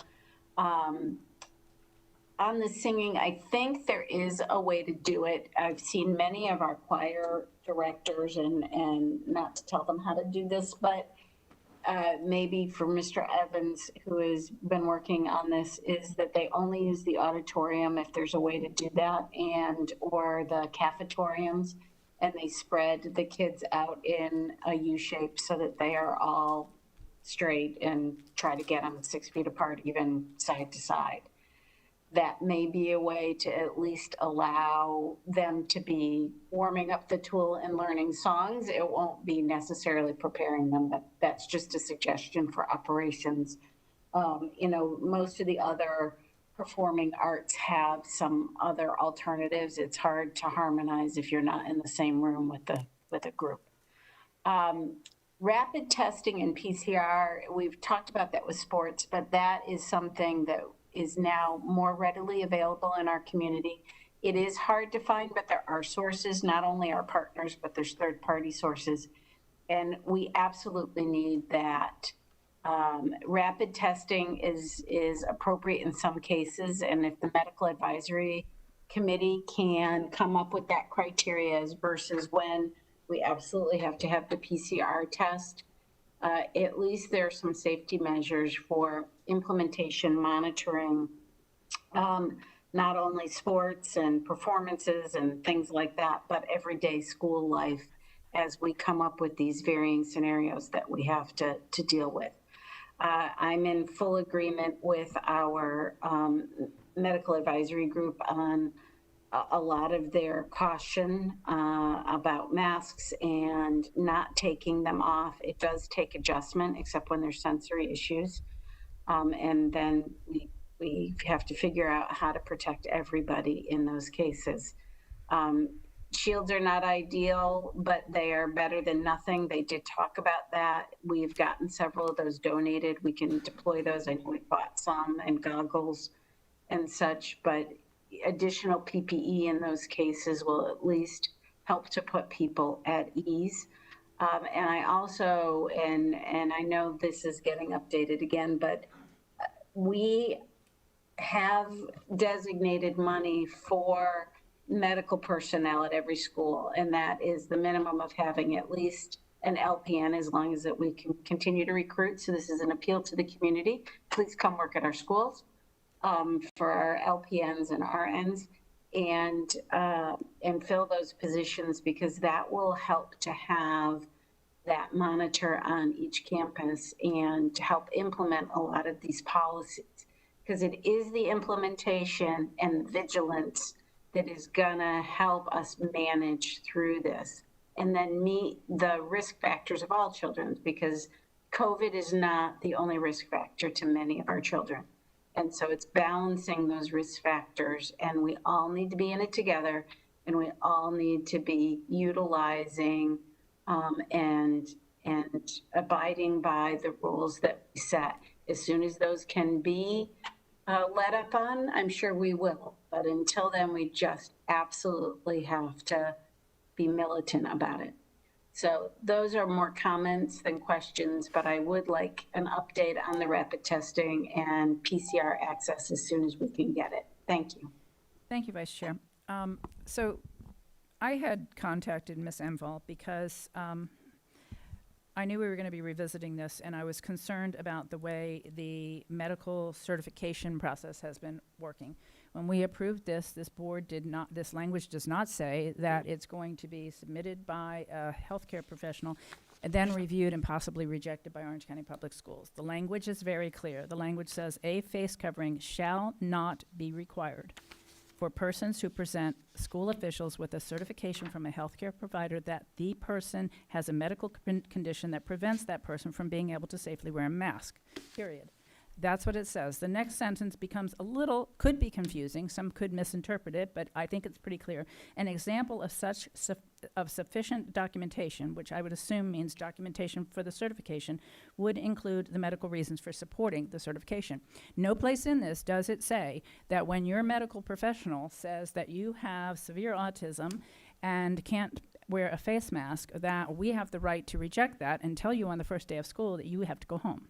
And that's exactly what happened. We had students arrive that had their certifications approved, first rejected, then approved, then rejected when they arrived at school, and still haven't been permitted to go into the classroom. That's not what this board haven't been permitted to go into the classroom. That's not what this board approved. That's not what that policy says. And if that's what that policy was supposed to say, then when the legal department brought it to us, it needed to be clear. That's not what we approved. And the fact that the MAC got together and felt like it should say something different doesn't change it. I happen to agree that there ought to be a process.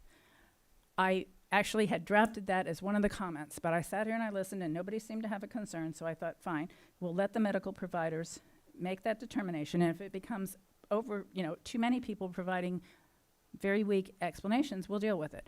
The MAC felt strongly, and somehow or another, the interpretation of what this board approved changed, and we blocked children from starting school after they had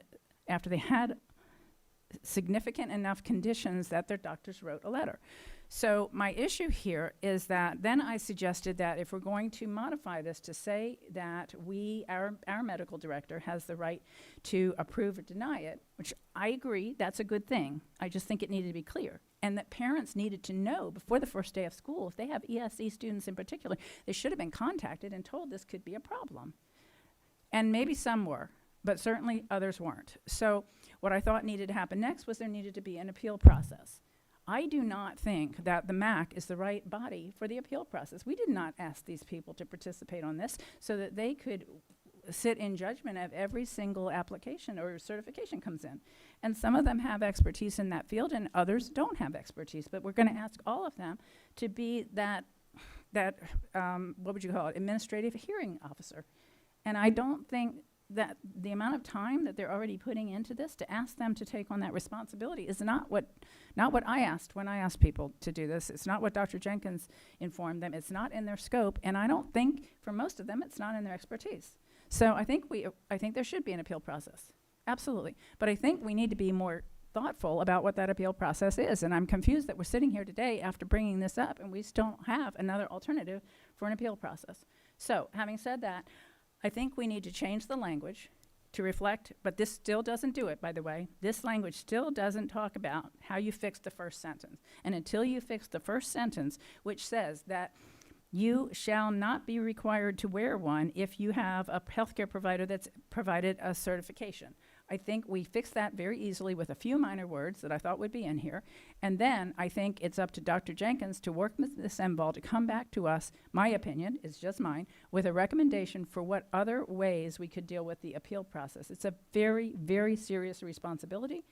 And it's not the responsibility that we asked the committee members on MAC to take on. And there's all sorts of other problems with the sunshine issues and FERPA issues that you've raised that I think looking at this differently than MAC is a better way to do it. I think in the meantime, I'm not sure what we do for an appeal process. So that's my thoughts on that. The other concern that I have, we have a lot here. And we haven't really discussed how we're going to process all this. So what I'm going to suggest is we take the first issue and we decide how to move forward on the first issue. The second issue really has to do with masks inside versus outside. When can you remove them? So I want to break these up and let us vote on each of them as an individual amendment, if you're okay with that, Ms. Enval, so that we can get through kind of one amendment after another amendment and not try to take on the whole issue at one time. Everybody comfortable with that, as far as I know? Okay, let's go, and we'll hear everybody's feedback on each of these issues, then we'll come back with individual amendments. Let's go to Dr. Castrodental. Thank you, Madam Chair. Thank you for bringing this back. I know this is a face mask policy sounds simple, but it's really not. So the first item I wanted to talk about is letter C under exceptions for periodic breaks. It states here that students have opportunities to remove their face covering while maintaining appropriate social distancing and while under supervision. And the Medical Advisory Committee recommended that there be no breaks allowed indoors with masks. And I tend to concur with the Medical Advisory Committee on that one, just to maintain the safest environment possible. And when students are having lunch or that would kind of serve as their mask break, I would think. The outdoors with social distancing, currently it says when properly social distance, a face covering shall not be required. And I'm thinking of recess during that time. And I know the Medical Advisory Committee recommended that students maintain their masks while playing outside. And as much as I can see it would be difficult, I can see the necessity for masks while they're playing because they're not sitting still. They're not watching where they are. And they can get close to one another, and they could easily spread the coronavirus. And I'm not sure if we're ready for that risk yet, while we're still learning about this virus. And then the singing, an orchestra or chorus, I agree that there should be some accommodations for those classes, just either outdoors or in larger areas. I think it's important to maintain some realistic expectations for those kids to sing and perform. And I think we can find enough venues to help them spread out to do that.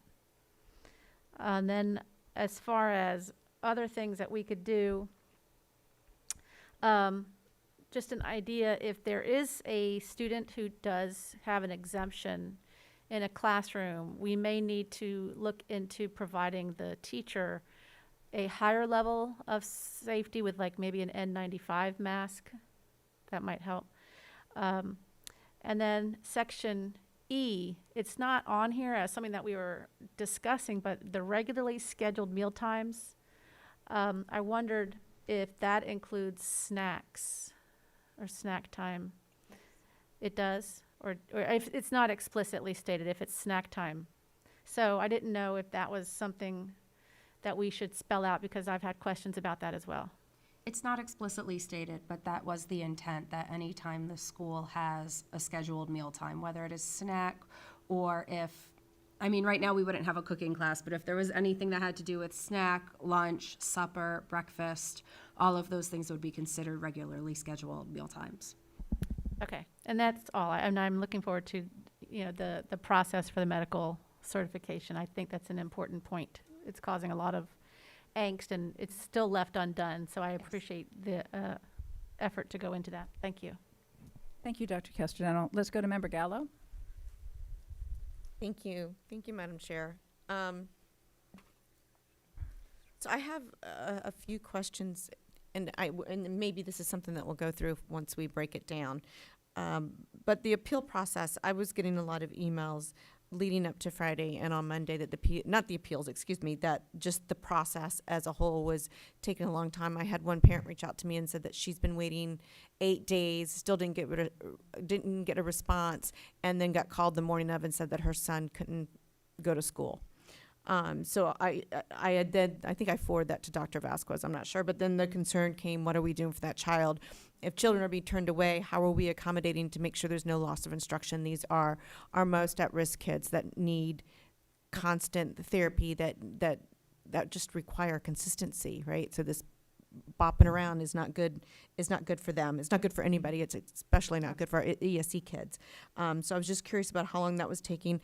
Gators, I'm probably going to get emails for this, but I'm going to say it anyways. It's going to be extremely difficult for our administration to figure out if there's a mask under the gaiters. I would rather just say no. I'm sorry, you can wear gaiters on your own time, you can wear it off campus, but to expect our administrators who are dealing with so much and our teachers with so much right now to then have to check to see if there's a mask under the gaiter, I get it's a fashion statement. I've got coordinating colors of masks, so I understand, but I just think we've got to draw the line somewhere. And then, do we have N95 for those masks with teachers for kids that won't wear masks, so we can accommodate them? Because we are going to have to do something with those kids that don't have masks. I understand your thought process about them having an unfair advantage. I don't know that ESC children can really have an unfair advantage, but I'm more concerned about the teacher getting COVID or others getting COVID than I am kind of really about that unfair advantage. So I was just concerned about that. And then I'll just wait and look forward to as we break it apart. Thank you. Thank you for all this.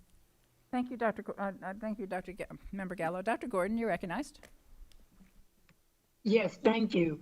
I'm still a little leery about, I teach for a living, and I need to make that clear. To me, you have a split committee, number one, with the medical committee. And I told you there are two favorite people that I love because they want to know what illness does a child have that they can't wear masks. As one of the legal counsel, one of OCPS legal counsel just said, there are certain things that kids do, vomit and chuck up and all that kind of stuff. That child doesn't belong in school. That child needs to be under other medical care. I've listened to these doctors, and two of them make sense. I'm teaching every day. I'm watching, I'm observing, I'm looking at kids that need to take a break from that. I love where I am. I really love where I am. I think you all know that. I've said it over and over. And district officers come to our schools to see how we've adjusted. It is unfair to send your child uncovered and then the audacity to ask for a teacher that would not mind being with an uncovered child. You don't know what this virus is doing. You don't even know if you are a carrier sitting where you all are sitting right now. I won't come down there. And I won't come down because I know what has happened down there. I'm sorry. I'm not going to expose myself. Why would you ask? I asked the parents to work with us. I heard those doctors, 2 major doctors and one other, said, why can't that child wear a mask? I mean, they can take it off in the bathroom when they go to the bathroom. They can take it off when they eat. They can take it off when they have to get a drink of water. I mean, there are a lot of things that we're doing at our school. I don't want to give you all our secrets because there are ways But to expose, that child goes home.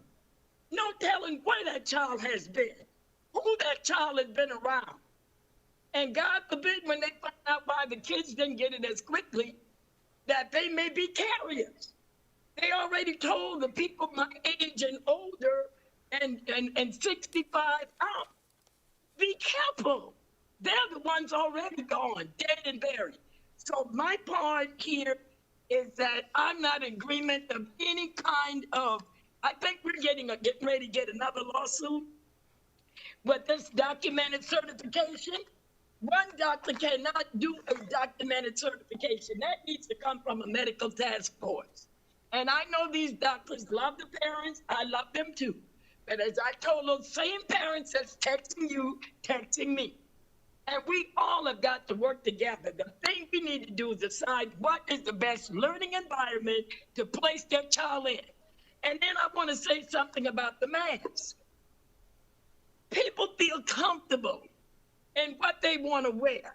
I know it was a big discussion about the gaiter, it was a discussion about the mask in my district about if you could blow it out and blow through it, it wasn't safe. You don't know what is safe. You're not a doctor, and most of you are not teachers, and you are not support.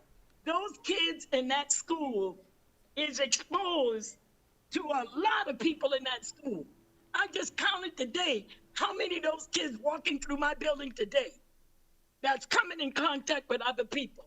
How do I know when that child got on that bus today or got on that, how many minutes I have? 1 minute left? Yes, ma'am. Because I'm timing. I just don't want to go over. Okay, let me see. I'm timing myself. I got 1 minute and 9 seconds. I want you to know that those students are encountering staff in that building. I don't know who's in that person's house. You don't know what that child is bringing back. You don't know what that parent has done. So I'm just leery about any kind of documented certification.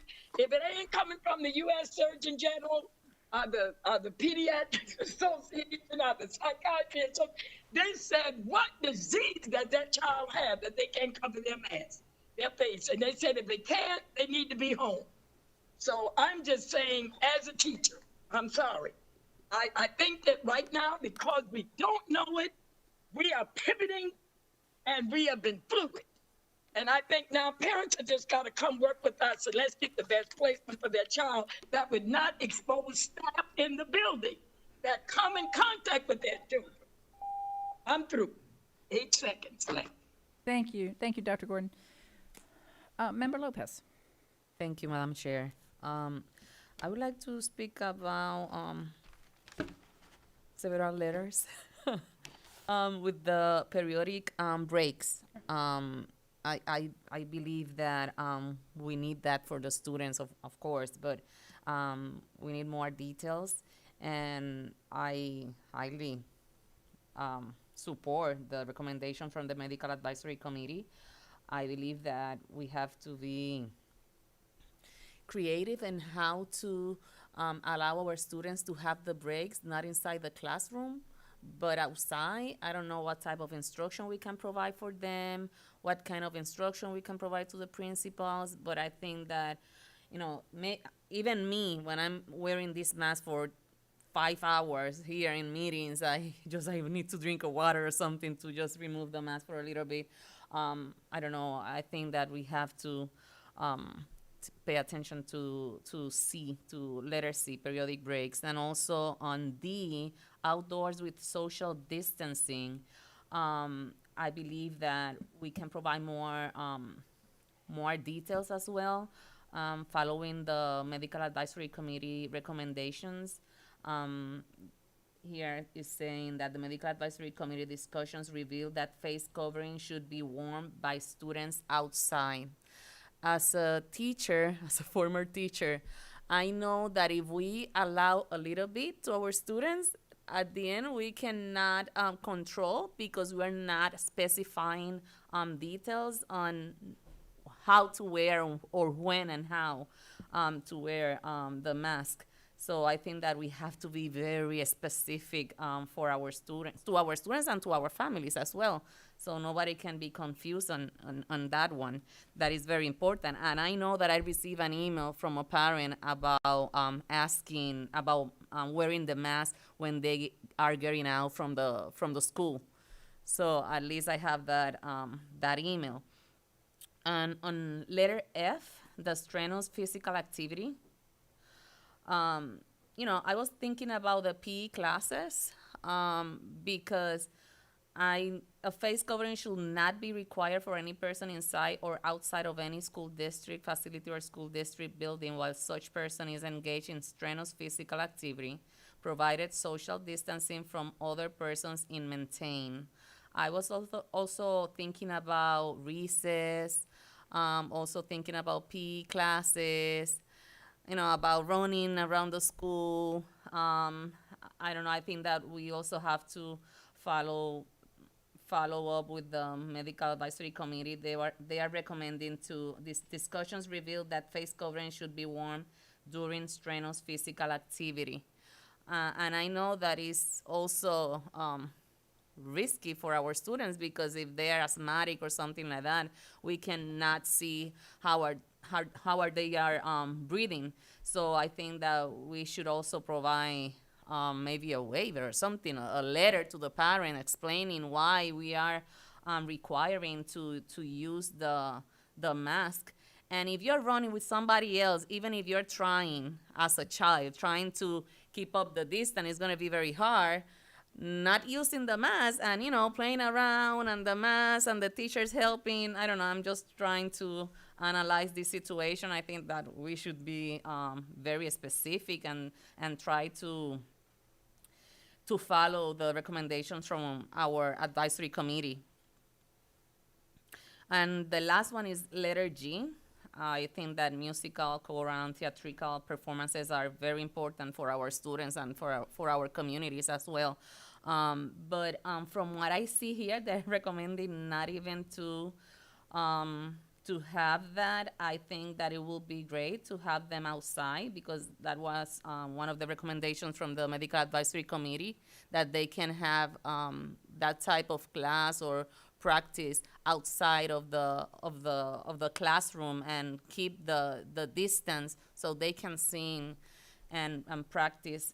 I think that we can have more conversations on this one and always follow the recommendations from the medical advisory committee. I'm not an expert on health.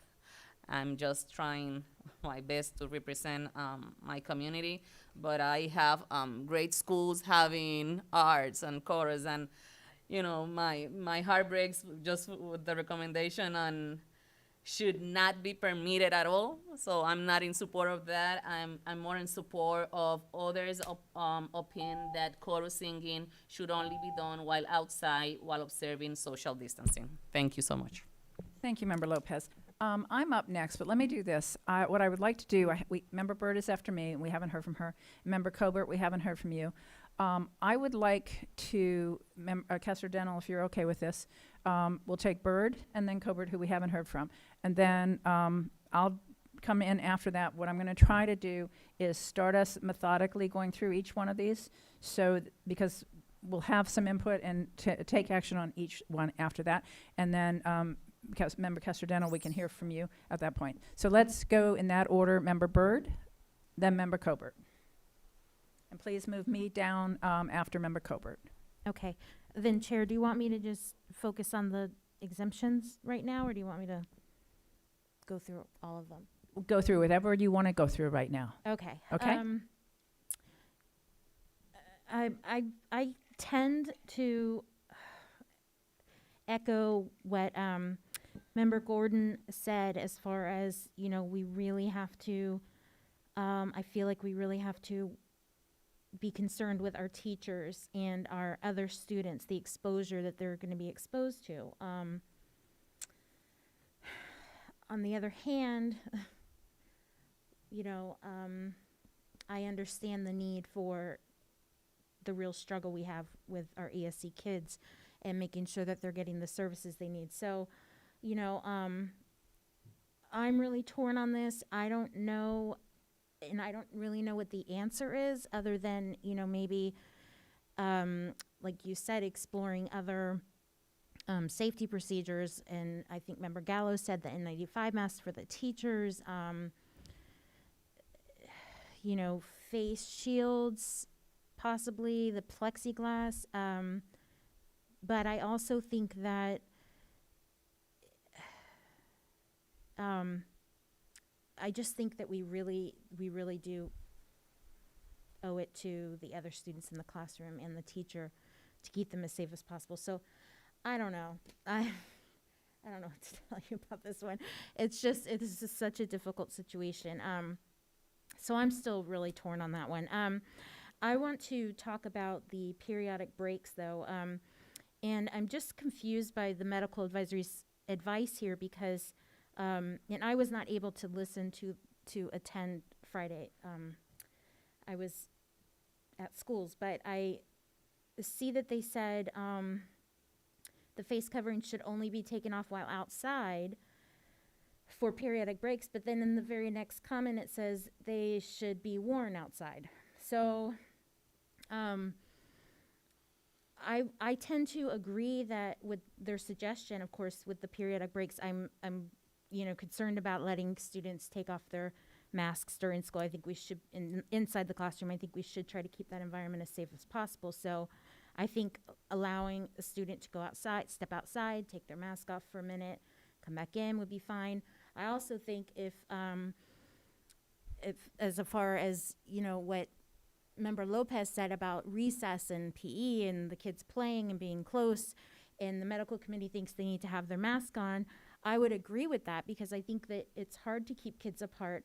But I also know that we have been having record high temperatures and it's, like 105 degrees out there, and those kids are going to need to take those masks off for a minute, and they're probably going to be very sweaty, and, so I would think that the outdoors D that says outdoors with social distancing could stay for that purpose. If the teacher wants to line them up against the wall 6 feet apart, okay, take off your mask, take a breath, let's cool off for a couple minutes before we go inside. I don't see anything wrong with that if they're all spaced out and if the teacher is supervising. But I agree if they're playing and they're running around, more than likely they're not going to be very cognizant of where they're at. And then with the singing, there was a big aerosol study, and I know Scott Evans knows about it, but the big aerosol study that just came out shows that it's very possible to still do singing with masks, that the aerosol levels were relatively low. So I agree that I think singing is really important. I think that our choral directors are extremely creative, and I think that if we allow them to, I agree with both of these suggestions. Either they can go outside sometimes, of course, when the weather's a little cooler, but using our auditoriums, we have plenty of facilities that have plenty of room. If they can do that, I don't see any reason why we couldn't still allow singing. So I think that's it. Does that complete your comments, Member Berg? Okay, that's very helpful. Let's go on to Member Colbert. Thank you, Chair. So I did listen to all of the discussion, and one of the reasons the Medical Advisory Committee didn't get around to athletics was because of extensive conversation around the topic of masks, hours. They cited research and studies. They cited their own experience. And I think it's very important. This is what we task them with. This is the reason we created the committee. And so in my opinion, I believe we should follow all of the recommendations on the policy that they have put forth. Creating exceptions where you take masks off and put them back on, whatever situation. Don't forget, Orange County has a mask ordinance that if you're in a public place, you are required to wear a mask, and our public schools are public spaces. So I realize how uncomfortable that is. And I just think it's very important that we follow the recommendation of the committee. I did have an idea on an appeals process. I agree. I don't think the Medical Advisory Committee is the body for appeals. But we do have Nurse Ravindal and Dr. Rodriguez who sit on that committee. They work for OCPS.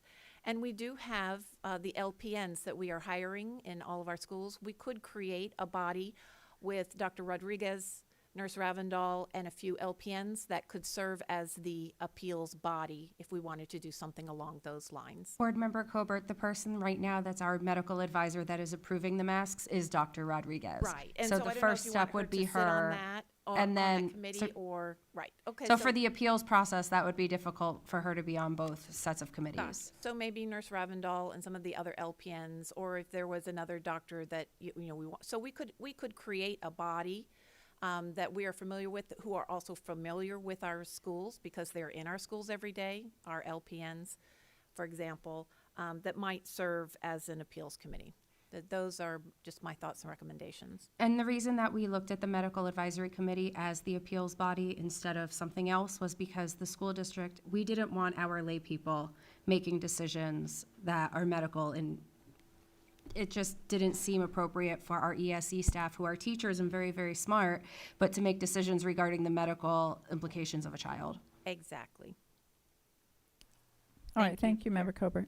Let's, Member Caster-Daniel, let's hear from you, and then, as I said, I'm going to try to walk us through each of these. I was just going to follow up on my previous comments about the periodic breaks, and Member Byrd touched on those about how they would appear more structured, like lining kids up, or as long as they're not running around and they can actually be monitored by their spacing, lining them up, having a break, sitting down. That might be a time when they're outdoors getting a break. And then Part B, the medical certification, I'm ready to discuss that because I think it needs to be reworded. Thank you. Thank you. All right, so I'm going to start with medical certification, and I've got some language, if you all can just bear with me while I read it, that I think will bridge the gap for me with the first sentence, and then a starting for an appeal process.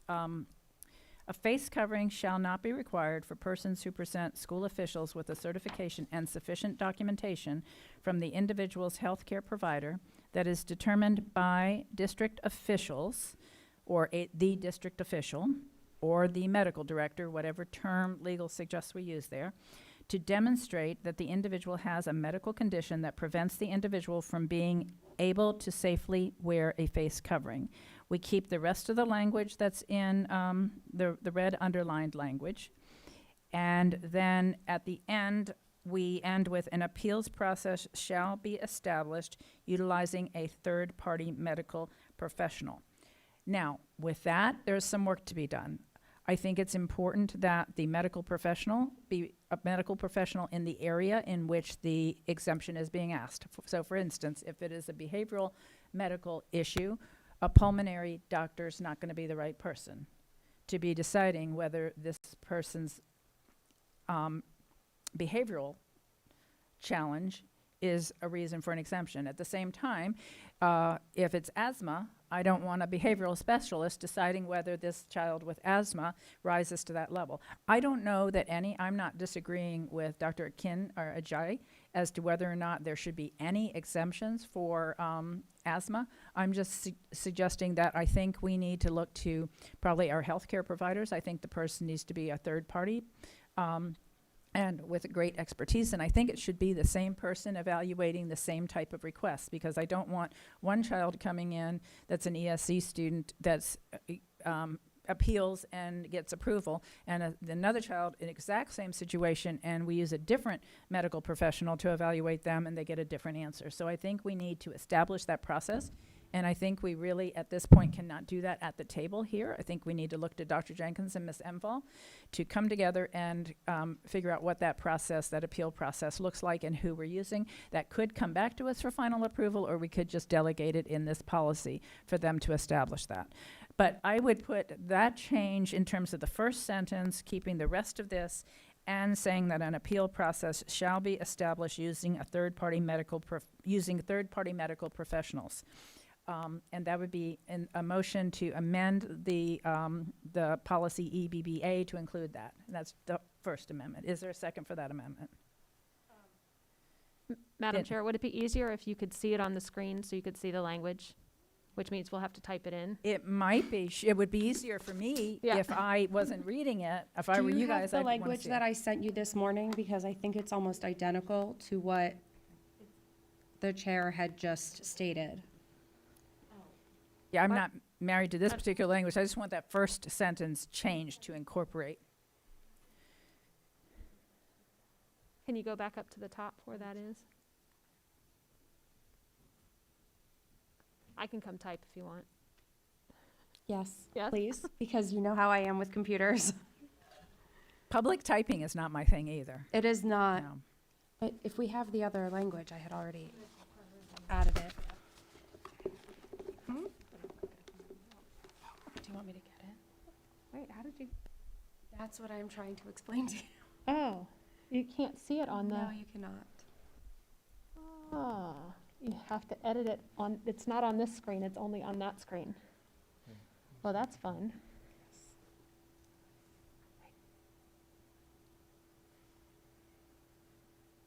I see now. There we go. Otherwise it'd be impossible to see. Okay. All right. I think I'm good. Might have to change his name a little bit though. Yep. Chair, Yes. I will second your motion, but I'd like to open it to discussion and potential amendment. Of course. Okay, so we have a motion and a second. We'll try to get the language up so everybody can see it, and then we'll. Do you want to read it to me and I'll? Yes. Okay. A face covering, most of this stays the same, Okay. okay? A face covering shall not be required for persons who present school officials with a certification and sufficient documentation. So you need to add the "and sufficient documentation" from the individual's healthcare provider that is determined by the district official to demonstrate that the individual has a medical condition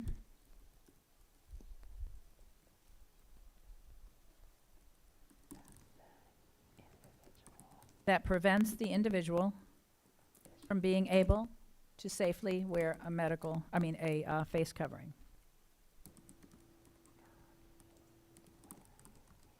And then at the end of this,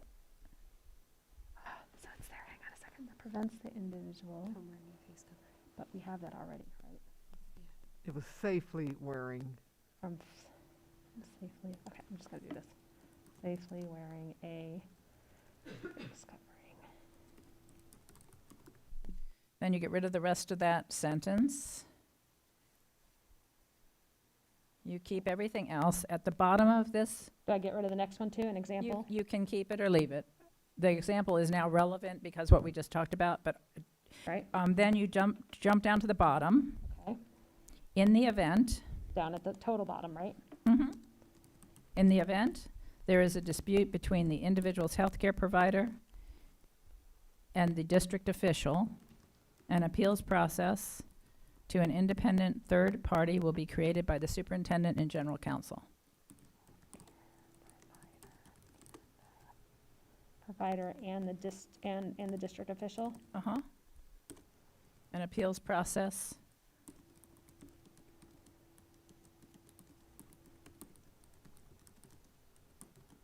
will be created by the superintendent and general counsel.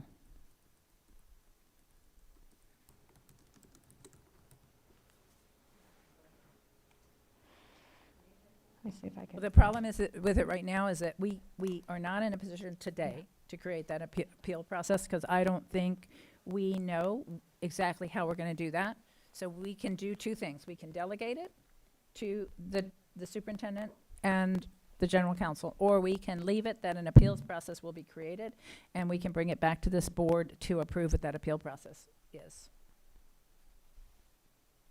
And that is a decision we need to make here, whether we're delegating that authority or whether that's coming back to the board. And I am comfortable probably with either.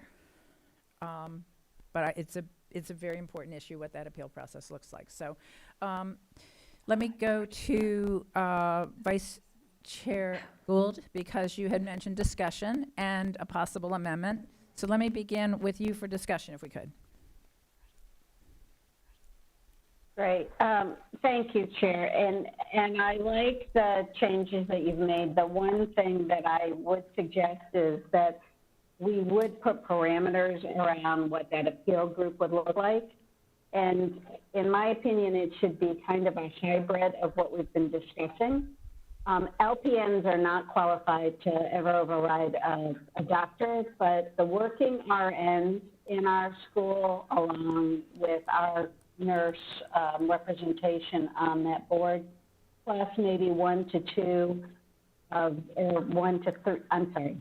3 of the MAC committee, but that would include a behavioral specialist in one of those and maybe 2 other medical experts. Because then you have that school-based experience and the reality of what the teachers, the staff, and the other students are dealing with every day, and how well something can or cannot be contained and managed. And you have that expertise from the medical community that is dealing with these infectious diseases in their specialities. And maybe one's an epidemiologist, one is a behavioral health specialist, and leave one to be kind of a wild card. But I thought that might be more parameters, and then delegate that to the staff. Okay, how would we, I hear what you're saying, how would you offer that in a form of an amendment to the amendment? All right, can they put it back up on the screen on YouTube, because I couldn't type it that fast, and I can see it on YouTube when you were doing it. It'll be a little delayed. But my thought is where you say to the superintendent, and since you have it in front of you, but is that we would recommend a body of 6 or 7 made up of registered nurses from our schools, and 3 maybe to 4 if you include our nurse representative that's on MAC, and 3 other from the MAC, 1 being an epidemiologist and 1 being a behavioral health.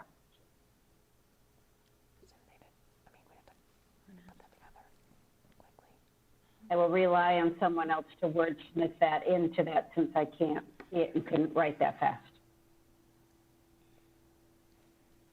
Ms. Enval, I do want to share with you, we are creating a policy. Right. And I'm quite concerned.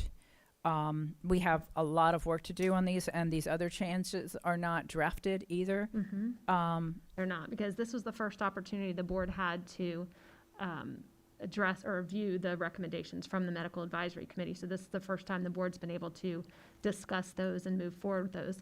This is an emergency policy, so. I understand, but they're not even, the language that they proposed isn't even in a form where we could adopt or reject it. So because we are going to work. They didn't offer any language, they just offered suggestions. They started at the beginning, but it was slow going. I'm actually not talking about them. I'm talking about us right Okay. now.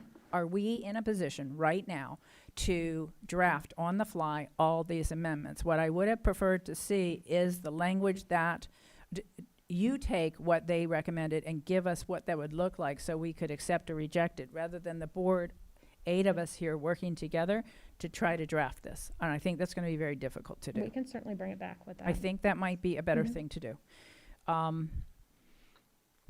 I think we can fix the problem in B if we are going to have Dr. Rodriguez approve or deny these. We can fix that easily. Creating the appeal process is something that I think needs a little bit more work before it's in a policy.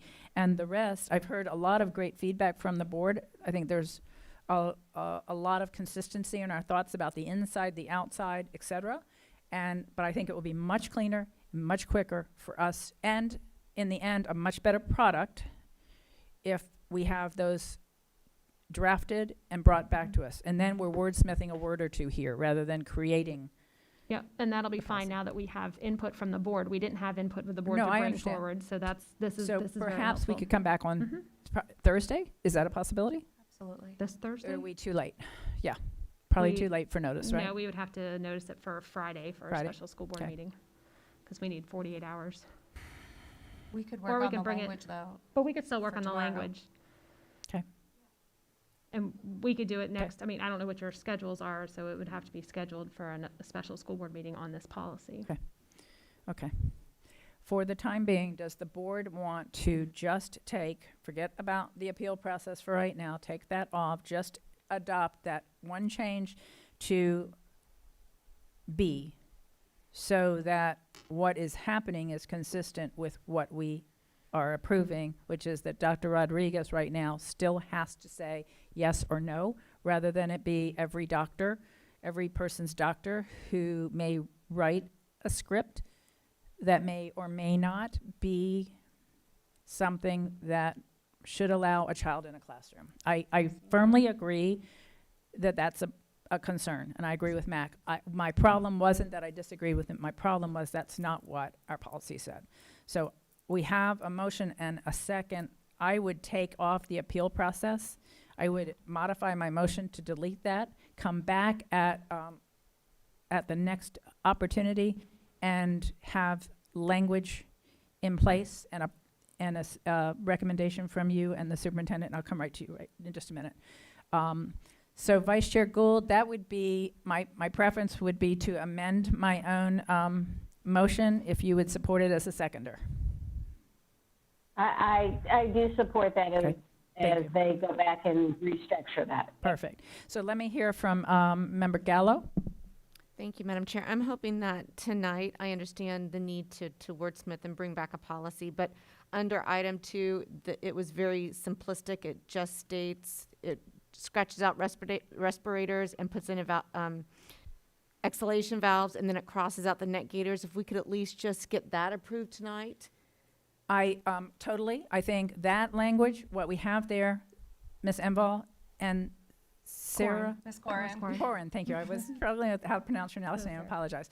Ms. Horan have drafted that language for us. And so that's clear, and I think we should be comfortable if there's a motion to amend that. Right now, we have a motion and for an amendment that's been modified. If we can vote on that, and then I'll take a motion on the other. But absolutely, that's what we came here to do, and I think we are well positioned to take action on that. Thank you. Thank you, Madam Chair. Could I have it? Yes. Might I ask, Madam Chair, it's also in the section, the next Below. section for students as well. Are you going to want to The adopt that same. as well? It's the same exact language in 2 sections. Yeah.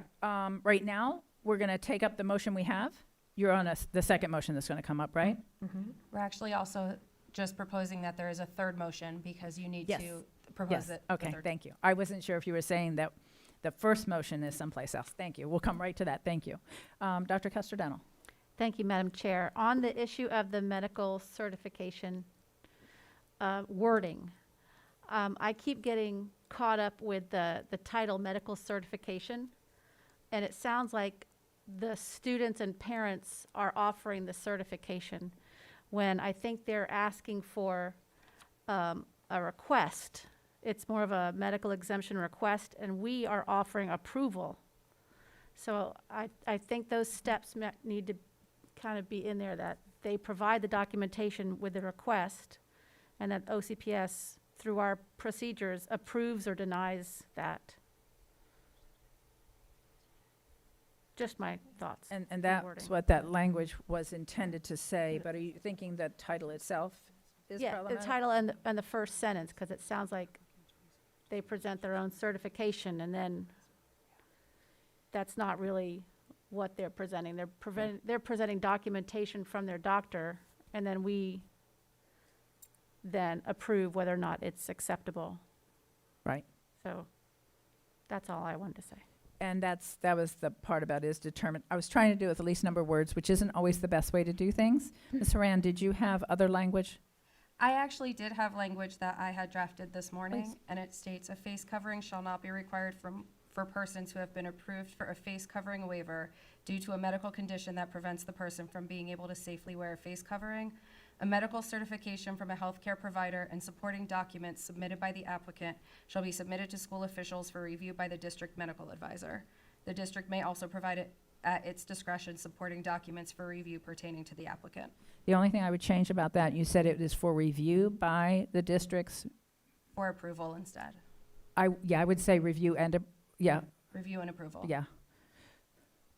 Which could be a denial. Yes, that is true. So we could just say review. For a determination. For determination. Yeah, which was where I came up with determined. Okay, I like your language too. Thank you. So let me remove my motion. If the seconder will agree, We start again. and we'll start over again with Ms. Haranz. There we go. Ms. Gould? Vice Chair Gould?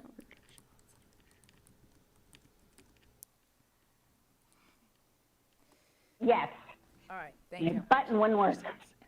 Yes. Or persons, either way.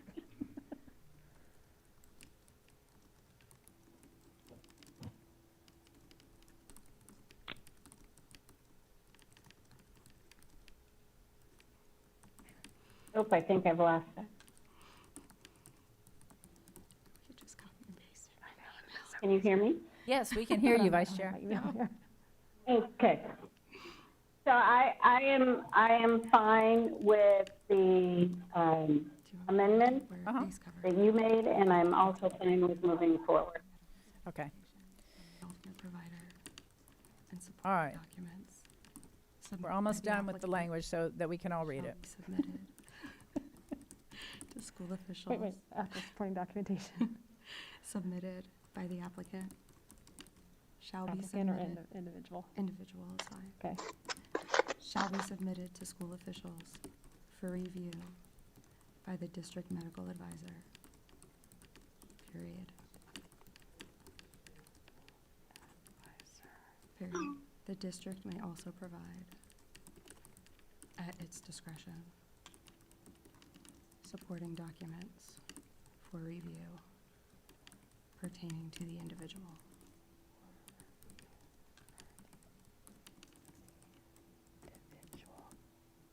That was it? And that's all deleted. All right. We are missing something here. So this is the language that Okay. was just. But it says it's for the school officials' review. And the reality is, I hate to be a stickler for words, but the school official can review it, but this doesn't give the school official the So I think what option to deny it. yeah, the individual the documentation shall be submitted to school officials to then provide to the district medical advisor for review is what, I think what it needs to say. Yes? They're gonna, so it'd go to a principal or it'd go to a health services. But They it's a would review receive and it. determination. It's not just a review. Yes. The review and Okay. Somebody could argue in a court of Review. law that that person reviewed it, Review/determination. hence they got their waiver. And that is exactly how it's happening right now. When they are coming in, we are sending them to facecoverings@ocps.net, and that is where Dr. Rodriguez is reviewing them and responding with either an approval or denial.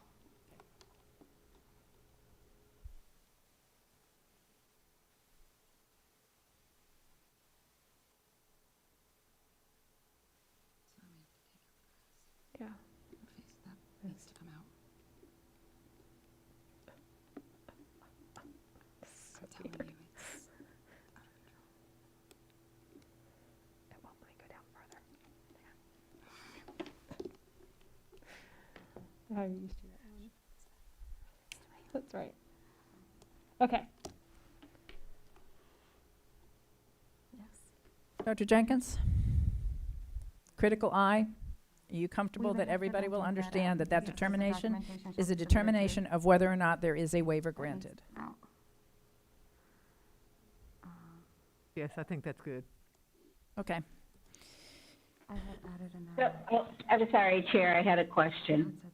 Vice Chair? I had written it down. So where it says the district may also provide at its discretion supporting documentation for the review pertaining to the individual.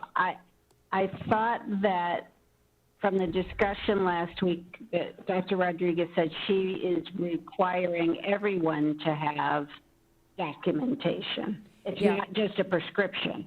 Here's what I think the reason for that language is important, because if there's going to be an appealed process, you have, let's say you have a doctor's order saying that the student should not wear a face covering, and the justification for why the doctor believes it, severe case of asthma. Dr. Rodriguez reviews it and determines that based on the documentation that she's able to produce, the child does not warrant a waiver. I think this gives Dr. Rodriguez the opportunity to put into the record her reason for a denial. And that's going to be important if there's an appeal, whether it is an appeal process we create or if it's an appeal process in a court of law. It's going to be important that Dr. Rodriguez be able to demonstrate why she's not approving it. It's also going to be very important to parents to understand that this wasn't an arbitrary decision. So I completely agree. Great catch there. But I think it's very important that Dr. Rodriguez provide documentation for denials, or at least have that opportunity to. She is, as of right now, providing She a is. rationale in the Okay. email. So it's not a very It's not a very detailed rationale, but she is providing a rationale. Okay, so folks, I do want to move us along because we still have an executive session tonight. I will move that. This is what it looks like with no red line, if that makes it helpful. I will move that. Miss Enville, I'm sorry, I should say until such time instead of upon such time. Oh, until such time, okay. Sorry. I'll still keep the red line, but it's just easier to look at it when it's all complete instead of all And we will be colored. back here in a matter of days, if at the most a week, if we need to make any other adjustments. So I'll move that amendment. Is there a second? Second. That was a second from? Who was that? Colbert. Oh, Member Colbert. Okay, we have a motion and a second. If we could do a roll call vote. Member Gallo? Aye. Member Lopez? Aye. Member Colbert? Aye. Vice Chair Gould? Aye. Dr. Gordon? No, and let the record reflect, no, I'm in disagreement with these statements. Dr. Rodriguez cannot be the sole doctor making judgments and denying other doctor letters stating that these children, as I stated before, I heard two other doctors on that panel voice their opinion. I did not hear 100% vote. I think we're headed to a lawsuit. I do not want any part of this. I'm voting no, and let the record reflect that. Thank you, Dr. Gordon. Dr. Casterdental? Aye. Member Byrd? Aye. And I likewise vote in the affirmative. So we are now poised to take up, and Member Gallo, did you want to offer a motion? Sure, Madam Chair, I just, Skip outdoors. skipping all of that. got a cookie. We're just going I to just took a bite of cookie, is what she's trying to say. This is what masks are for. Okay. I motion that we accept item 2. Is that correct? Is my correct posture? Under the, if we can pull it up. It would be item 2A and B. Item 2A and B of the emergency mask policy. All right, we have a motion by Member Gallo, seconded by Member Casterdental. Any discussion? Yes, I'm trying to cue in. Not a problem. Dr. Gordon, you're recognized. Madam Chair, you did not relinquish the chair. You did your argument and debate, and you moved the motion, and you carried on the discussion until we got to this part. So this is another reason why I'm in disagreement with this. So those are my records. So when anything happens, my comments will be on the record. We're dealing with medical doctors, and they're very sharp. That's on that committee. And that was never 100%. So I think we are treading in the wrong direction. We're messing into parents' medical history of their children. And God forbid, I'm glad my children are grown, because I think I would have to bring a lawsuit against you guys for selecting one person or a small committee, not even totally involved with all the pandemic and everything that's going on. We're getting into people's personal business. And I don't see how one doctor or any small committee can make a decision. These are very simple yet tough decisions that board need to be very careful about and making. Because you all are trading up some deep river. Doctors can write referrals and waivers for their children. I think if we stick with something and work with those parents, we have schools that can even take those children and work with them. We have professional staff that's trained, and it happens so that most of them are pretty much in my district. But I just think that I cannot go along with you all having a work session at a board business meeting. And that bothers me. I've sat on this board 20 years and have never seen anything like what's going on today. I'm highly disappointed. I'm sorry, but my training will not allow me to sit and vote for something of this nature. You have a legal department that you stated yourself that can be tasked to bring it back and work with us. The thing that they didn't do, they didn't work with us, and they didn't work with the stakeholders. But that wasn't their fault, because you jumped into an area and now you're deep in it.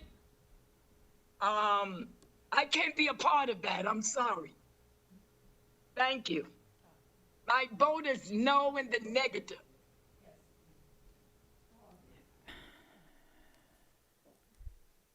Okay, I don't think we started the vote, the roll call vote yet on this. We have a motion. Yes, you are. You We're just on me. called me. See how quickly you forget me?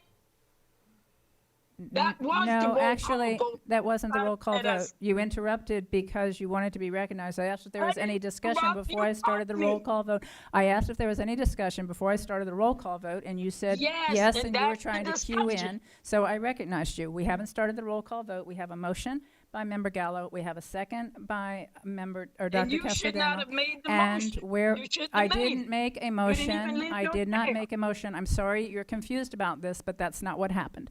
I did not make a motion. Member Well, read Gallo the made a motion. motion. Read the And you motion. are out of order, and we're Read going it. to keep going because we'll be here forever I if we love don't being keep out going. of order because you all are out of order. Next person up. So we're going to do a roll call vote at this point. I wanted to know if there was any discussion. We heard our discussion. Nobody else has indicated a desire to discuss this. So, Member Gallo. Aye. Member Lopez. Aye. Member Cobert. Aye. Vice Chair Gold. Vice Chair Gold. Aye. Dr. Gordon. I know you already spoke voted no. before negative. Yes. Dr. Castellano. Aye. Member Byrd. Aye. And I likewise vote in the affirmative. All right, we will, for anybody who was listening, I want to make sure it's clear, we did advertise this meeting for the purpose of taking action on the emergency policy. We have taken action. The decision of the board at this point is to make those changes, and we will come back to focus on some outstanding issues from recommendations of the MAC when we have some language in front of us after having taken some direction from board and some input. Member Gallo, you We recognize? still have one more. We still have Thank you, one Madam more. Chair. I Thank need you. to I'm make sorry. another motion. Go ahead. Member I Gallo. move that we approve item number 3A and B as well. Okay, you want to read 3A and B for the benefit of anybody who might be listening? Sure. Commercially produced and disposable masks. Commercially produced and disposable masks are acceptable for compliance with this policy. Face mask with exhalation valves are not permitted. Cloth face coverings. Cloth face coverings are acceptable for compliance with this policy, provided that the face covering covers both the nose and mouth, fits snugly against the sides of the face with little to no gaps, and is made of a solid material. Face coverings may not be made of lace, mesh, or other largely porous material. This is face coverings for employees.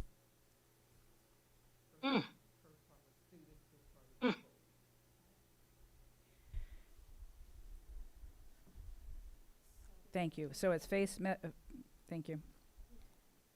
Yeah, face covering for employees. The first motion was face coverings for students. All right, we have a motion by Member Gallo. Do we have a second? We have a second by Member Lopez. Any discussion? All right, roll call vote. Member Gallo? Aye. Member Lopez? Aye. Member Colbert? Aye. Vice Chair Gould? Aye. Dr. Gordon? Nay. Dr. Castrodental? Aye. Member Byrd? Aye. And I likewise voting the affirmative. Member, Ms. Enville, do you need anything else on EBBA for this evening? Nope. All right, thank you. Dr. Jenkins, any report from you regarding, we'd love to hear, update for this week?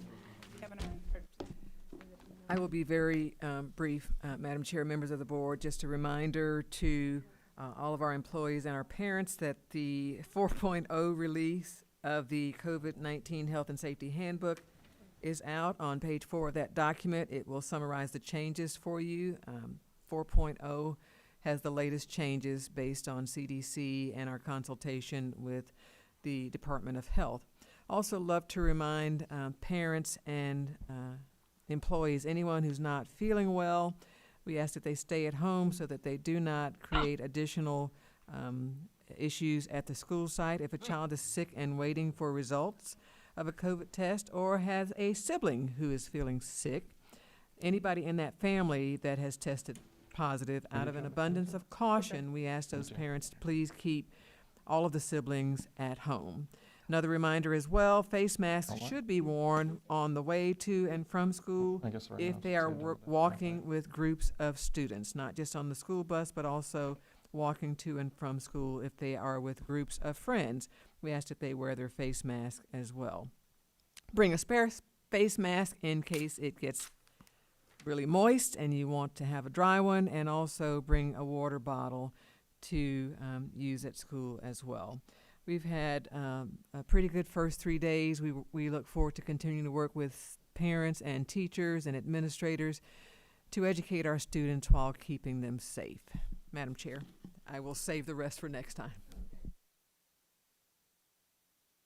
Thank you, Dr. Jenkins. Ms. Enville, we're ready for Mr. Palmerini? Yes. Okay. Mr. Palmerini, where are you? There you go. Good evening, members of the board. Obviously, a lot of this is going to be a summary of what I sent to you all last night. But with respect to the lawsuit that we were party to that was moved to Tallahassee, the Bellaflor versus DeSantis et al., as you all will remember, the case was stayed against us. We stayed down here in Orlando, and the case is stayed while the case in Tallahassee is going on. You saw the order that came out, the order granting a temporary injunction by the judge, which invalidated certain portions of the emergency order. So just from a procedural standpoint, I'm not necessarily sure I want to get into the substance of what I think the judge did or did not do, but from a procedural standpoint, number one, the state filed an appeal late last night in not only our case, but the case involving FEA that came up from Miami that got consolidated in Tallahassee. The state's filing of an appeal acts as an automatic stay of the case. What that means is the order that was issued by the judge is not enforceable while the stay is in effect. Now, what can happen is the plaintiffs in the case, the FEA and or the individual plaintiffs that sued in our case could say, we want the court to, vacate the stay and let the order go into effect immediately. Now, the trial court could make that decision, and if the trial court did, then what would happen is that issue would go to the appeals court, and the appeals court would then say, should the order be enforceable now, or should we reinstate the stay? And then the court would decide whether or not they think the state is going to prevail on the merits. And they will make an order to say, either we don't think they are, and we will allow the order to continue to be enforceable, or they'll say, we think the state might prevail on appeal, so we're going to reinstate the stay and not allow the order to, the emergency order to be declared unconstitutional right at this point in time. So we are in a holding pattern. From that standpoint, we are going to see if the plaintiffs file a motion to vacate the stay or not. If they do, we will tell you immediately. And also, this case could go various in numbers of ways. I also cited to you all the rule that allows a case to pass directly from a trial court all the way to the Florida Supreme Court without going to the intermediate appeal. If you all remember the election cases of 2000, that's how it went. It went directly from the trial court to the Florida Supreme Court. That is a possibility here. But right now, as of right now, the order is stayed because the state filed an appeal. So that means the trial court's order, that Commissioner Corcoran's order was unconstitutional, is not in effect at this point in time. And until a motion is filed to vacate that stay, that is the status quo. The emergency order is still applicable until such time as the appeal is decided.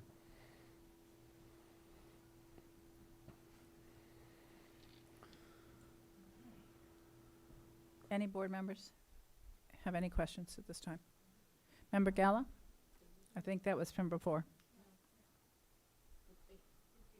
It's me? Yeah. Okay, thank you. Thank you. I appreciate that update. And we have no idea on the timeline. Nothing's been determined yet. No, this could move very quickly, or it could not. I have a tendency to think that this will probably, given the statewide importance of the matter, that the courts will try to address it in a quick fashion, but I can't say that with any certainty. It depends. A lot is going to depend on how quickly, if the plaintiffs, the FEA and the individual teacher and individual parents, how quickly they file a motion. So a lot of that will depend on what the plaintiffs decide to do. So there's no telling how long this could take. But I think there is going to be some effort to get this done quickly because of the statewide importance of the issue. Thank you. And I had some other comments that I wanted to make, but it doesn't pertain to this. Do you want to just circle back to me? Thank you. Thank you, Madam Chair. Thank you, Mr. Palmerini. I'm glad that you gave us an update. And I know that the board has knowledge of the particulars of the lawsuit, but I'm not sure that the people who are viewing or listening understand. So if I can just kind of hit a couple points, that the judge's decision yesterday essentially removed the threat of losing $22.5 million a month that they were telling us they would withhold if we did not obey their commands. And they mandated that we offer face-to-face for all students 5 days a week, and that we return to school by August 31st. And if we didn't do that, we were facing losing all that money. So the state is appealing the decision, so our ability to make a different decision right now is unclear. We're not able to do anything right now while we wait the stay.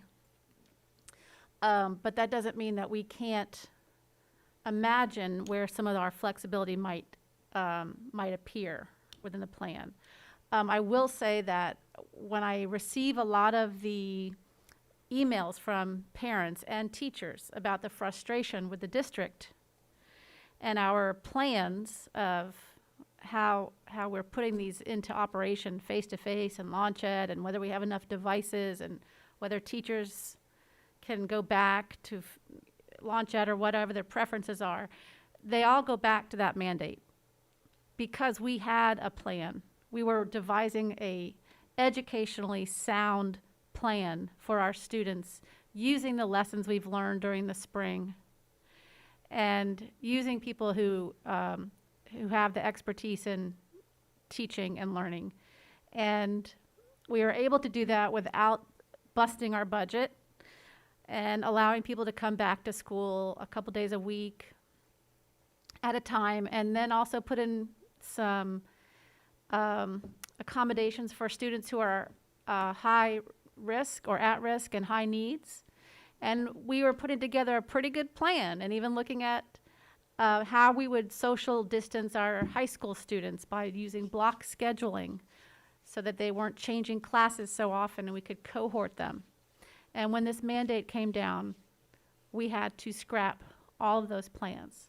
So a lot of the issues that people are frustrated with today are because of the illogical mandate that was thrust upon us by threat of losing $22.5 million a month, or about $100 million for this semester. And it's going to be hard to operate a school district on that money. So we're just going to keep doing the best we can and see if we can make some corrections along the way, but a lot of the decisions are going to be hard to undo, no matter what the outcome is. But thank you for giving us the update. That's all. Thank you, Member Castrodental. Member Gallo? Is that you again, do you think?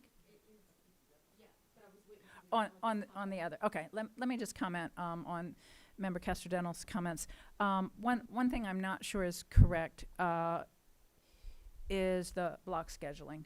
I'm not sure that was taken away from us by the governor's order or the Corcoran's order.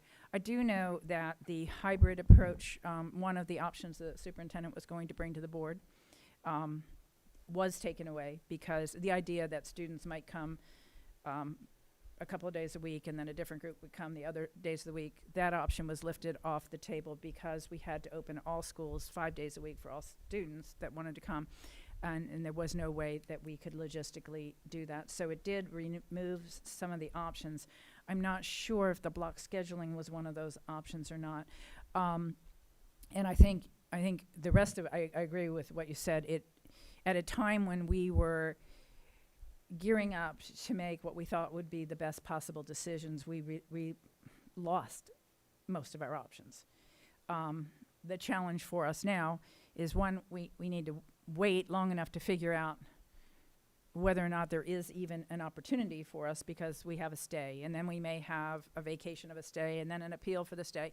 And I think with the rates of COVID spread where it is right now, substantially lower than where it was when we were in mid-July, we were looking at 360 people per 100,000. Today we're at 70 people per 100,000. We were looking at rates of COVID spread of 17%. Today we're at 4.3%. So where we're at today, I think we monitor what's happening legally, and then when there is some certainty that we have greater flexibility, then I think we have to look real carefully at how far we are into this process and how disruptive it is. But we wouldn't be in any of this if on July 6th, the day before we were having our work session, we had gotten this emergency order that I think left not only us, but districts across the state in having to completely start over again and figure out how to comply with a top-down driven mandate. And so it is unfortunate. I don't for 1 minute say there aren't things that if we look back that we might have done different to provide more stability and clarity. That's always important. But I have to acknowledge that most of what we've done has been reactionary based on what's been required of us. And it has created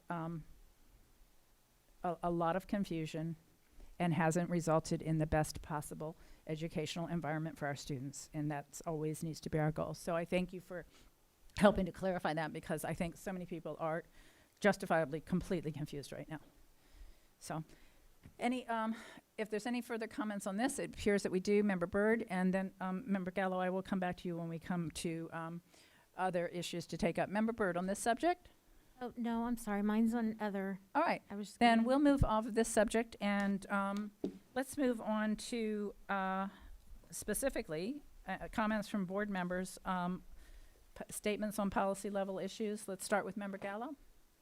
Thank you, Madam Chair. I do want to state that the plaintiff has filed to vacate, so that has been filed. Just a couple of things. Number one, in regards to the exemptions and the information regarding ESE and mask coverings, I know that we put that in our mask policy, but if we could put that information also in our frequently asked questions, that would be extremely helpful, because I do think there is still much confusion amongst our parents. So if we could do anything to clarify that. that would be great. I also was wondering if I could just get some clarification. There seems to be a lot of confusion out in the community amongst our parents with our elective teachers for Launch Ed. Can they record lessons? Does it have to be live? You know, especially arts teachers, like, well, what, do we have a policy in place for that? What has our direction been to our schools?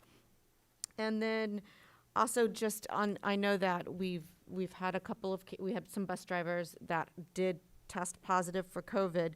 And so I was just wanting a little bit more information about that, because I know in one of the policy manuals, it says that if you're with somebody for more than 15 minutes, even with mask on, that's close contact. And I'm confused as to how we're notifying or what our procedure is to notify. It's not real clear to me in the manual. And those children would have been in close contact in a bus for more than 15 minutes. So do we isolate? I was just a little, if we could clear that up, that question was brought to me today as well. So those are just some of my questions. Let's stop there and get answers to those questions. Dr. Jenkins. So when it comes to the bus drivers, with any of our positive cases, actually the Department of Health, Florida Department of Health, Orange County is actually our consult on those, and they help us make the determination. They did not deem those students to be in close contact with the bus driver for the extended period of time as indicated, and so they said they did not need to be isolated. We do not make those decisions without the Department of Health. Just a clarification, I don't think the issue was the 15 minutes. I think it was the close contact. And I think the students, as I understood it, there were few students and they were towards the back of the bus. So I don't think that they were close enough to the bus driver for 15 minutes Correct. to warrant it.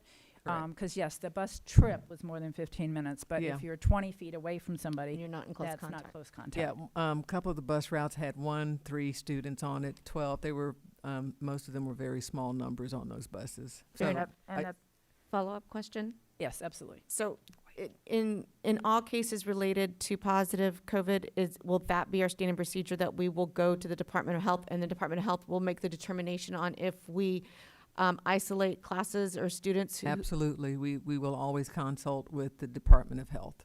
and they'll make the determination? So like what we've put in this safety guide is They just help- procedures of what. They helped us with those.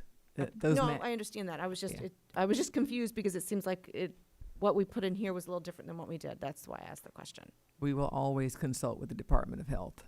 Okay. Did that answer all your questions? I think it did, but, No. okay, No. no. Ms. Oh, Gallo. thank you. Hello. The question in regards to videotaping of lessons, well, that's a great creative practice that shouldn't take the place of live interaction as well.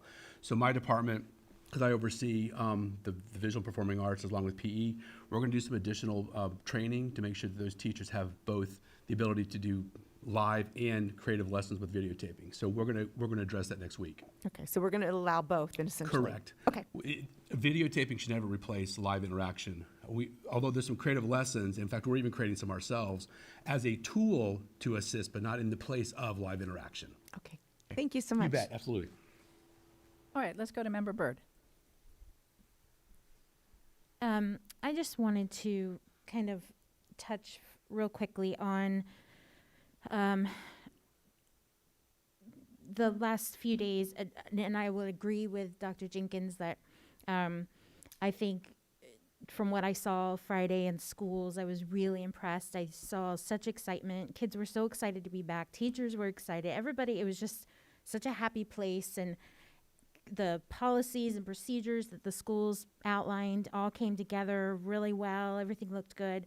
But I still agree that the blended learning model is a real struggle. And I know I've expressed this to the superintendent. I've shared it with staff. And specific teachers we've been trying to get help for, but overall, it's just, and I know this is just where we're at, and just like what Dr. Casterdental said, we were thrown into a situation where this is kind of what we had to do. We don't really have an option here, and we want to try to honor as many teachers' requests as can be to, be able to stay home if they can. But what that does is create more issues with having to blend models in the classroom. So I just want to bring it up again that, like what Dr. Kester-Dennell said, let us continue to be really, really kind of creative and look at these situations and listen. I really want us to listen to our teachers and like what Maggie said, visit the classrooms and look and see, send staff in there and see what's going on and see where the difficulties come in, because you know, parents can send us stuff, and you know, my daughter's doing lunch ed, so I could see things too, and she's doing really well, but I do see where there's difficulties, and you know, being able to be on a camera on a computer and be present in a chat and get questions from students at home while you're monitoring kids in the classroom that are asking questions. It's a lot. It's a lot for us to ask of our teachers, and I really want us to listen to them and come up with, you know, if there's anything we can do to just make it a little bit easier, or to give them some more tools, something that can just help them to figure this all out. And I know that staff is working really hard to try to find models that are working well, find teachers that have figured certain things out and share those with other staff. And I think that's great. And I think we need to still do it, because I know that I'm still seeing teachers and hearing teachers say, well, you know, parents just need to know that kids coming back face to face, it's just them sitting on a computer doing lunch ed like they would be doing at home. And I know that that's not what's intended. And I've mentioned that the superintendent has clearly told me that is not what we would expect to see in a face-to-face classroom. But I think that it's just some teachers are just, you know, at a loss for how to manage both effectively. So I just hope, I mean, I know that we're doing the best we can, but I just really want to encourage us to listen to the teachers and really go to them and try to figure out some ways to make this work a little better and make it a little easier for them. Thank you. Thank you. Member Lopez.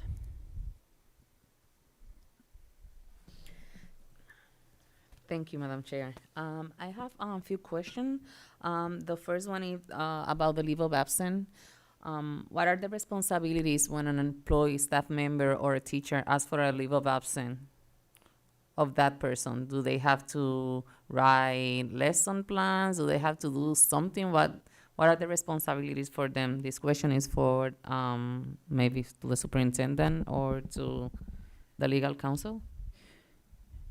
Are you asking how they get a leave of absence, or are you asking What are the when they're on? responsibilities after they are requesting a leave of absence? Okay, Dr. Jenkins? That one's pretty easy. So if they're on a leave of absence, they would not be expected to do their lesson plans. They should not. If they are on an approved leave of absence, then they are not expected to do their lesson plans. They are on leave. Oh, okay, perfect. So if they don't have to, for example, to complete the class or do the class because the school is not finding a substitute for that class? Not if they're on a leave of absence, no. Okay, thank you. I also have another ADA accommodation question. Is it illegal to request a teacher or an employee to go back to school after they are approved for the ADA accommodation? That's probably a little bit more complicated, and I don't want you to say more if it's an individual case. So if they have been approved for an accommodation, let me give you an example. Maybe that's an easier way, and then I'll ask Mr. Palmerini to chime in. So let's say they were approved to work at home, and then in the course of time, some parents asked to switch from launch ed to back at the school setting, therefore evaporating the number of students available for launch ed. Then it may be actually that they had to say to an individual, I can't let you work at home anymore. I don't have enough students on launch ed. 50 of those students in one school actually over a course of a couple of days switched. So based on an individual, I should say on a case-by-case basis, we could probably answer that question. Someone on a leave of someone who requests and is approved for a leave of absence, John's going to love me for getting into his realm, but if they're approved for a leave of absence, if they're approved for an accommodation, that may mean we can accommodate you teaching at home from your school. It may mean we need to help you transfer to another school where they have a teach from home position available. Or it may mean you can teach at OCPS, which is a different kind of teach at home because you don't have seat time, but you have to do course completion, weekends, evenings, whenever. Those times are actually available. If we exhaust all of those and you're approved for an accommodation, your last resort, and this is a sad one, but your last resort is to take a leave of absence. Mr. Palmerini. Well, the superintendent just summarized exactly what I was going to say, and quite frankly, it is, and there's a misnomer out here, and I need to clear this up, and the regulations specifically talk about this. A leave of absence is a reasonable accommodation under the ADA, and the cases have all said that. And the law is also very clear that an employee is entitled to a reasonable accommodation, not their preferred accommodation. So in the scenario where we have not enough, we have too many students that have chosen to come back and be in person, it is not, the law doesn't force us to say, you know what, despite that, we're going to be able to keep you out. We still have to meet the need of our core business, which is if we have students face-to-face, we're going to have to meet that. And the law would not prevent us from saying to a teacher, we understand that you need accommodations, but we're going to need you to be here face-to-face. So, is there any time frame for them to come back? For example, give them maybe 24 hours, 48 hours to be more aware of the launch it, plus the face-to-face, plus the health and safety protocols to be followed. So when we tell a teacher, we need you to come back, I mean, I would suspect that they would work with their principal if they say, hey, I got to wrap something up here. I may need to take a day's worth of leave, to get prepared. And that's something that we would expect to be worked out at the school level, rather than, we don't have a hard and fast rule on that. But when we call somebody back, we expect them to come back relatively quickly because we are going to have students sitting there in a class that need to be served. So, but those individual circumstances are, again, best worked out at the school level rather than, at a district-wide level saying within 48 hours you have to come back. That's the second time I've been beeped tonight. I think I'm getting sent a message. No, but that's something that we would have worked out at the school level. Okay, thank you. Yeah. And just, and the superintendent was correct, we actually have contract language with respect to lesson plans to say if you're going to be out longer than 6 days, you don't have to write lesson plans any further. That's an explicit provision in our contract. Thank you, Member Lopez. One comment I want to make, Member Byrd, your concerns about the blended model, and my comment really isn't specifically on the blended model, but one thing I would caution us as a board is to make sure that, and this is a message to you also, Dr. Jenkins, when this board came in, a lot of us thought that we could find a better solution for busing. And it wasn't until we got really into the weeds and started understanding the timing challenges of a bus having to be at 3 different schools and what that meant and compression and a whole lot of details that we didn't know when we came in, that we began to understand how difficult that really was. And I think a lot of times I see the superintendent trying to follow the direction of our board. And yet I also have quickly realized that the superintendent also understands the weeds a lot more than we do. And I just want to make sure moving forward, because at one point we were going to have blended, and then we were going to have only launch ed students and only in-class students, but that meant that the face-to-face instruction was going to have more students in a class, and that meant they couldn't social distance as well. So I just want to make sure that when we see a problem, that we get enough information that we understand if this, it's natural to think if the problem is over here to my left, then the solution is to my right, but sometimes it's not that simple. And I just want us all to make sure that we are getting the information. Dr. Jenkins, I want you to make sure that you're giving us all the information we need so that we're really making the best possible decision. Because I find this issue of the blended, and I understand the challenges for teachers, and if we had a little more money, that maybe technology would be somewhat of a help. I understand that problem, but I just want to make sure we don't solve a problem by creating another problem that might be a bigger problem that we hadn't fully anticipated. And this is what I believe is the benefit from my experience as being mayor, sitting with my cabinet and hearing the much richer discussions and debates and understanding, oh my gosh, this really is the best that we can do. And we don't sit in that cabinet meeting, and we can't, and we shouldn't.